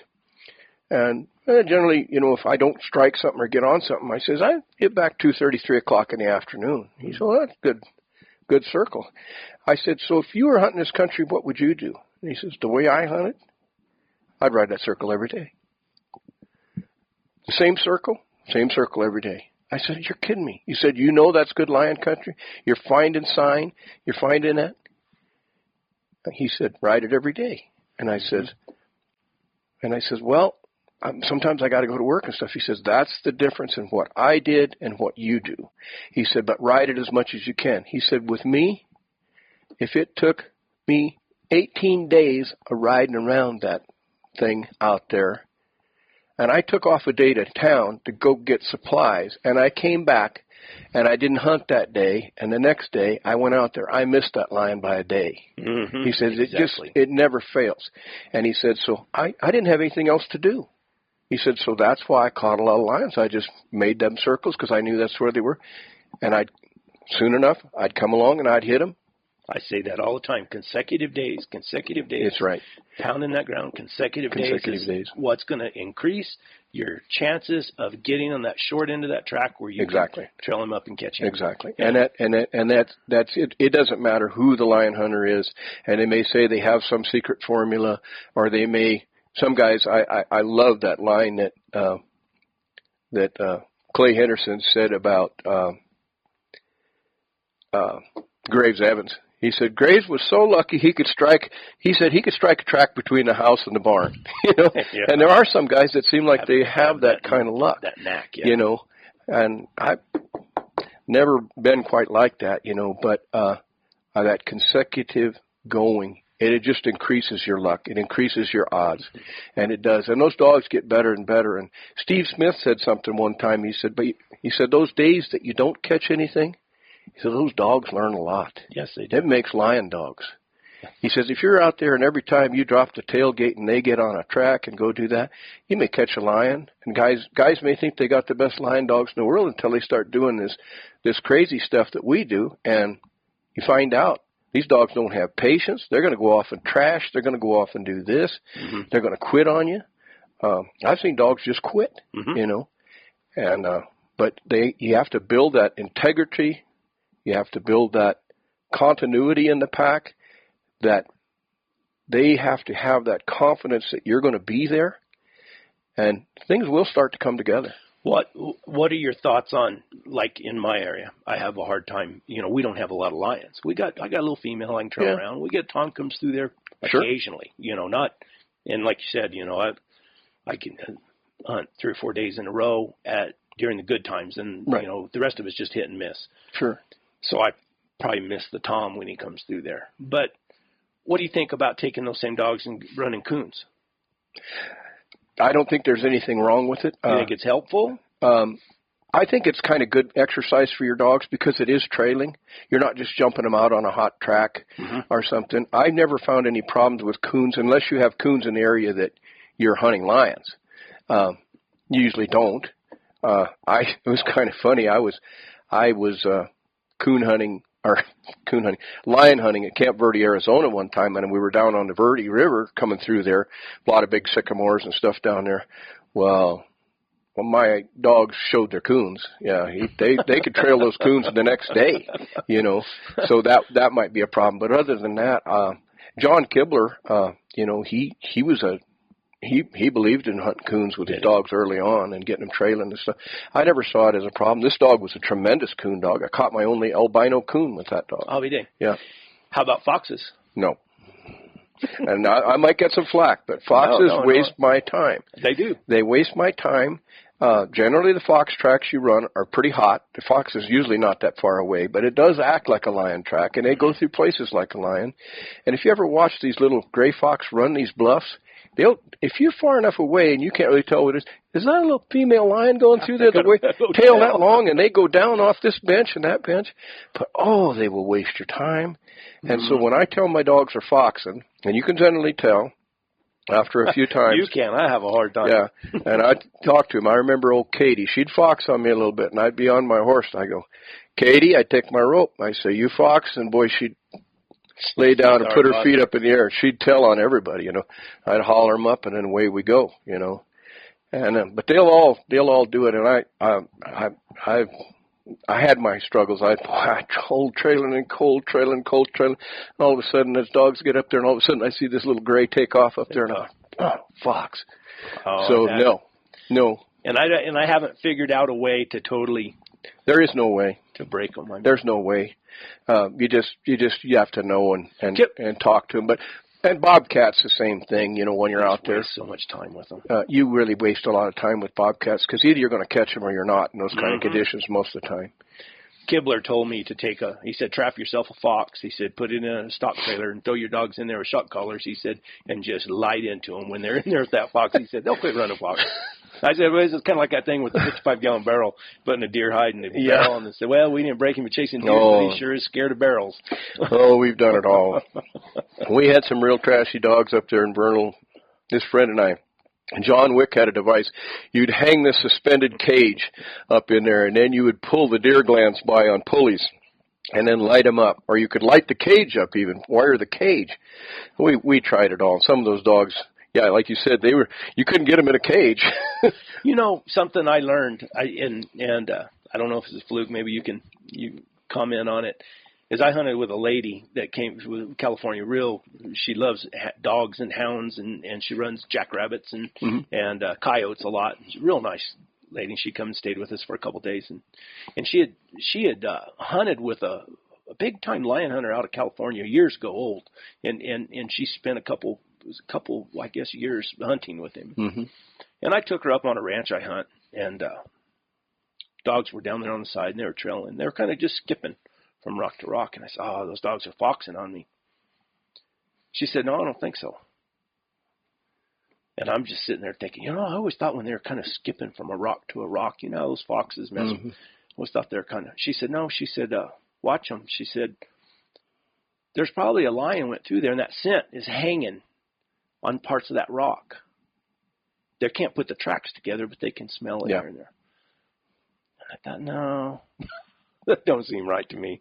So I climbed off my mule, and I got down there with him, got to climb it around and everything. And I'll be dang if I didn't find a little old lion track going down through there. And that scent is funny how it'll pool up sometimes on one side of that rock. Yeah. Like on the north side, it'll pool up in there, and you'll see them old dogs go in there and just work their head in there. And some of them get really smart. Yeah, that's what they were doing. And as foxes will go through really narrow spots, but lions will too. How they do that, and it can be real deceiving at times. But it's funny to watch it, but she probably knew what she was doing. Yeah, so. she educated me right there. I thought, man, well, there's so much to learn at every time you go out, and after all these years of me, and really the hounds taught me more than even my mentors that I had, more than that, just being probably out. A dog like that. Yeah. I mean, just having a good dog. Just being out there and knowing that dog and knowing what's going on. I learned a lot. I remember a lot of guys nowadays don't get that opportunity because the way they start hunting, they've got all the garments on them. And they're running up and down and they're shoving those dogs out on a fresh track, whether it's a bear track or a snow lion track. And then right away they go to their screen and they don't listen to what the dog's doing or follow the dogs or see how the lion moved or even, bears a lot of times are hard to follow and you got to get around them because they go. But, you learn so much just by trailing your hounds, and stuff. And I'm really thankful that I had that opportunity just to spend all those days and nights out there with hounds, just lived with them, and really learned it before I really got into all the technology. I'm thankful to have it nowadays, and it would save me a lot of lost dogs and miles of driving and gas, burning gas, looking for dogs. And some dogs I never found. I lost some dogs. I lost some really good dogs. I'm just really, really thankful that I guess I don't know Ed Vance, but I guess he's got a book out and stuff. He's learned from a hound or something. Good book, good book. Trained by a hound dog. You train, and that's basically what I have to say. I was pretty much trained by that first Vaughn Blue Tick I had, and I know Ed was a devotee of Vaughn Blue Ticks. That dog taught me so much. He really did, and you just wish I wish I could have cloned that dog. Was he any better than this dog? No, probably maybe not even as gifted as this dog. But back then, it was just opened your eyes. Yeah. It'd be like that first horse you got on was just that good. Mm-hmm. And he was, that horse had a rein on him, a handle on him. He had cow sense. He did all that. And then after that, you end up with a bunch of plugs and different things. And you're like, I know what it's like, but I just don't know how to get there, Mm-hmm. And that's where the quest begins. And then you have to try to make them yourself. And that question you asked me is really a difficult question. Yeah. Well, what else? There's other things I wanted to ask you, Mike. I know it. You said earlier about an old blue. You had a dog. Was that any relation to Van Johnson's? No, okay. No, he wasn't. I did have a son of Van Johnson's old blue dog. Would have been a litter mate to what the dog he called LB, which was Little Blue. And SOB, son of Blue. Yeah. See, my old male dog. Was he out of Old Blue or LB? Son of Blue. They called him Sob, son of Sob. Yeah, that would have been a probably letter meat to LB. Well, the Old Blue dog, I never got to hunt with him. Maybe I did hunt with him one time. He was a cold-nosed rascal. Both those dogs were really cold. I didn't hunt with Van that much, but those dogs, I'll tell you what, for snow hunting, and Van did a lot of snow hunting, but don't ever think that Van's not a dirt hunter. That guy can catch a lion with a collie. He's that good. And those dogs were almost too cold to put out on some tracks because he told me, he said, this track could be a couple days old, and that lion could be all the way across the nipple on the other side of the mountain. But he says this dog won't quit. And so, and I saw it. I mean, that dog. I think that's where, because mine are double bred that go back to. Then there was a dog out of. It was either Old Blue or LB or that they call Pete, and then Repeat. And Joel Garnett, didn't he end up with him? Yeah. And they said those dogs were cold like they that. They were cold. Yeah. And then, so that was Lily, went back to them, and then Old Bo went back to... Well, Van had been at it so long, he was kind of a walker man to start with, I guess, somewhat. He had a lot of plots, too. But once he got into that blue dog, and we don't really know where the blue dog came from, the original blue dog. Yeah, they said he was just up there running coons loose all the time. Yeah, and they got that dog, and then all of a sudden, it's that whole dynasty. There's guys here in town, Billy Havens, who's probably a tremendous bear hunter, he and his wife. I mean, and Billy started hunting with me when we first started, but he's gone on, and I mean, he's a rig dog deluxe specialist, but he hunts almost exclusively those blue dogs now. Garnet Weiss owned this dog, Old Bo, and he was out of, because they wanted to breed Old Bo, because they said, when I told him that I had him, and Bo was an old dog when I got him, and they said, no, somebody needs to breed him, and then that was, him and Susie. Susie was a Henderson dog that Jim Farmer owned. Oh, okay. And then Bo and Susie produced Blackie, Solo, and Trip, and then the Solo cross with Lily, which was back to Repeat and Pete. Yeah. Produced a bunch of dogs that a lot of good lion hunters got. Benny had some of that blood. Yeah, I think. and they, some of these young guys that catch a lot of lions, Ty Hare and Mike Bency and them, they got into those dogs. I raised that litter, and I just, they took them, and they got those guys hunt hard, and they got to catching lions. That's a good strain of dogs. I'll tell you, I'm convinced, and I didn't know it until I hung up a camera. And I trailed a 36-hour-old track through down there in that desert, in a better desert country, not the old sandy desert. But I always assumed that little female lion always was bouncing out in front of me and just hearing the dogs coming and moving out. And I got a theory about that in some of that treeless country, those lions learn how to move out and stay away from the dogs. They do. Instead of just climbing a tree. Oh, yes, they do. But after trailing 36-hour-old track through there, I get there thinking, well, maybe I'm sure she bounces out in front of us from time to time, but maybe we're trailing older tracks than we realize. You are. A lot of times I think you probably are with those kind of dogs. Now, there's some people that don't care to follow those kind of dogs. Oh, yeah. And I've heard guys say, your dog's cold nosed, and you say they're cold enough. Yeah. Well, to me, maybe some of them, but you've got to have what I call the fact checker dog there. You got to have that one or two that, if this dog can't smell it, but this dog can, we know we're either on a problem track or it's old. Problem track, yeah, exactly. Yeah. And and I've had people accuse my dogs of it, and you go for a long time without catching a lion, and you get to thinking the same thing. Think maybe these dogs are just standing on their heads. Maybe they're not wanting to move that track. But then you catch that lion, you catch one, and it's a good track, and those suckers pick their head up and they boogie down that. They want it. Yeah. I don't believe that for a second. They're just doing all they can. Exactly. They're doing all they can do. And dogs aren't normally like people. They're pretty honest. They give you what they got. Some of them may have a little deeper reserve, but if they really know what you want and they're out there, they're gonna give you what they got. Yeah, that's why you just can't help but love dogs. Yeah, no. They're just, boy, I tell you what, even like you go out there in the morning and they might be, tired or cold, and they hear that truck pull up to load them up in the dog box. Oh, boy. Man, they just want to go. They just love it. It's something. So what do you think the future of being a houndsman, lion hunter, bear hunter, what do you think that's? I'm concerned. Are you? I am concerned.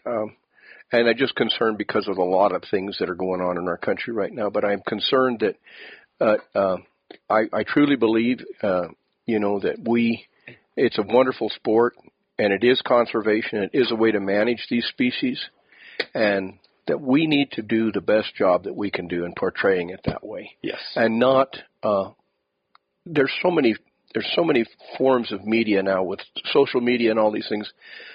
I just, I know everybody wants to show how good their dogs have done or how good, they're hunters they are and all this sort of thing. And that's fine. But some of these things that people put out on media and stuff shouldn't be out there because they kind of give a black eye, because a lot of people really don't understand it.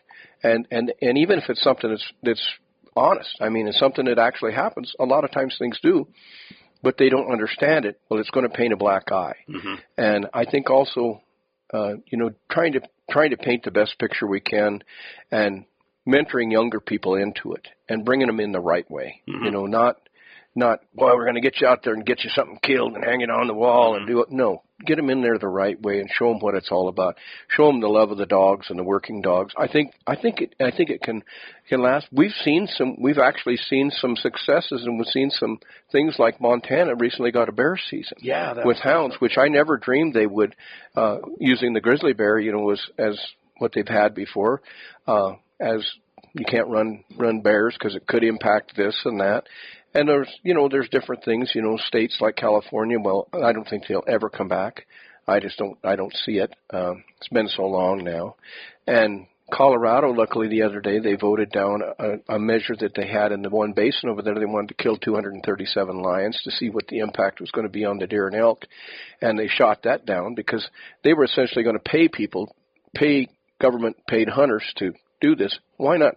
If you want to harvest up your harvest potential, let the sport hunters do it. Yeah, let them. Or the outfitters, but let those guys do it. Don't hire hitmen. To do it. Well, that's what the bighorn sheep situation down south there. I mean, they got, man, for a lion to live through that is because those trappers go out there, and these guys are good trappers, and that trap's out there 24/7. And they can really put some damage in, and traps are indiscriminate. Yeah, indiscriminate, and those. Oh, I get started. I'll probably have to edit this out, but those sheep are born looking for a place to die. Well, it was funny. The other day I had to run over to Taos to get my driver's license renewed because I couldn't get an open date here for 3.5 weeks. And the big gorge over there between Tres Piedras and Taos, there's always sheep there. And there was a band of rams there, beautiful rams and stuff. But these sheep are so tame. If they're not hunted, there were people up there feeding these sheep. I mean, and so they live right where lions live. They live right there where lions can hide. I mean, they are the ultimate snack. Oh yeah, they're the ultimate I always snack. say they're ice cream to lions. Yeah, they're ice cream. They probably are, and I've heard they taste really good too. So, that's a tough one right there. Yeah, I don't know.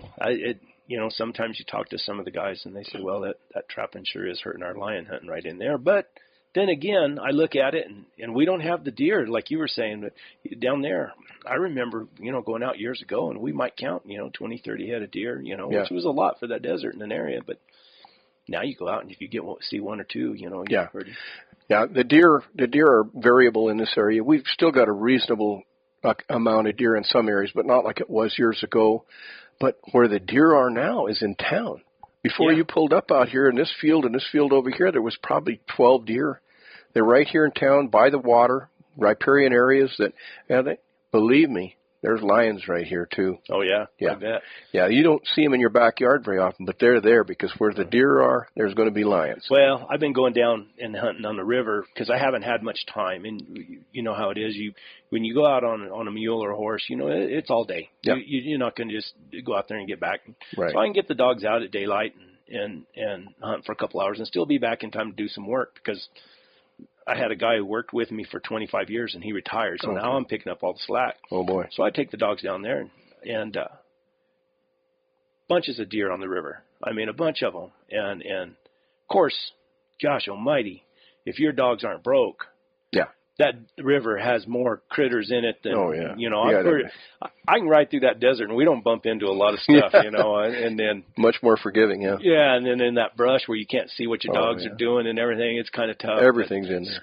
Skunks and coons and coyotes and foxes. Everything, javelina, everything. So you got to have your dogs clean, but there's good, I heard oh, there's a roping arena down there, and those guys had their steers get out in the river, and they had to go down there and gather them up. And this has been, probably 10, 15 years ago.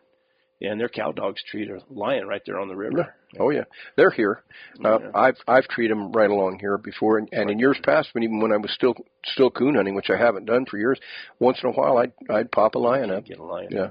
Well, anything you need to add? Anything you think we've covered? Have we covered everything? Well, I think we've covered quite a lot. I mean, there's always something new, But I'm glad that we got to meet each other, and that you're carrying on the tradition of dry ground lion hunting and letting people know what it's all about. And I'm glad there's still some of us out there, and we can get together now and then and do that.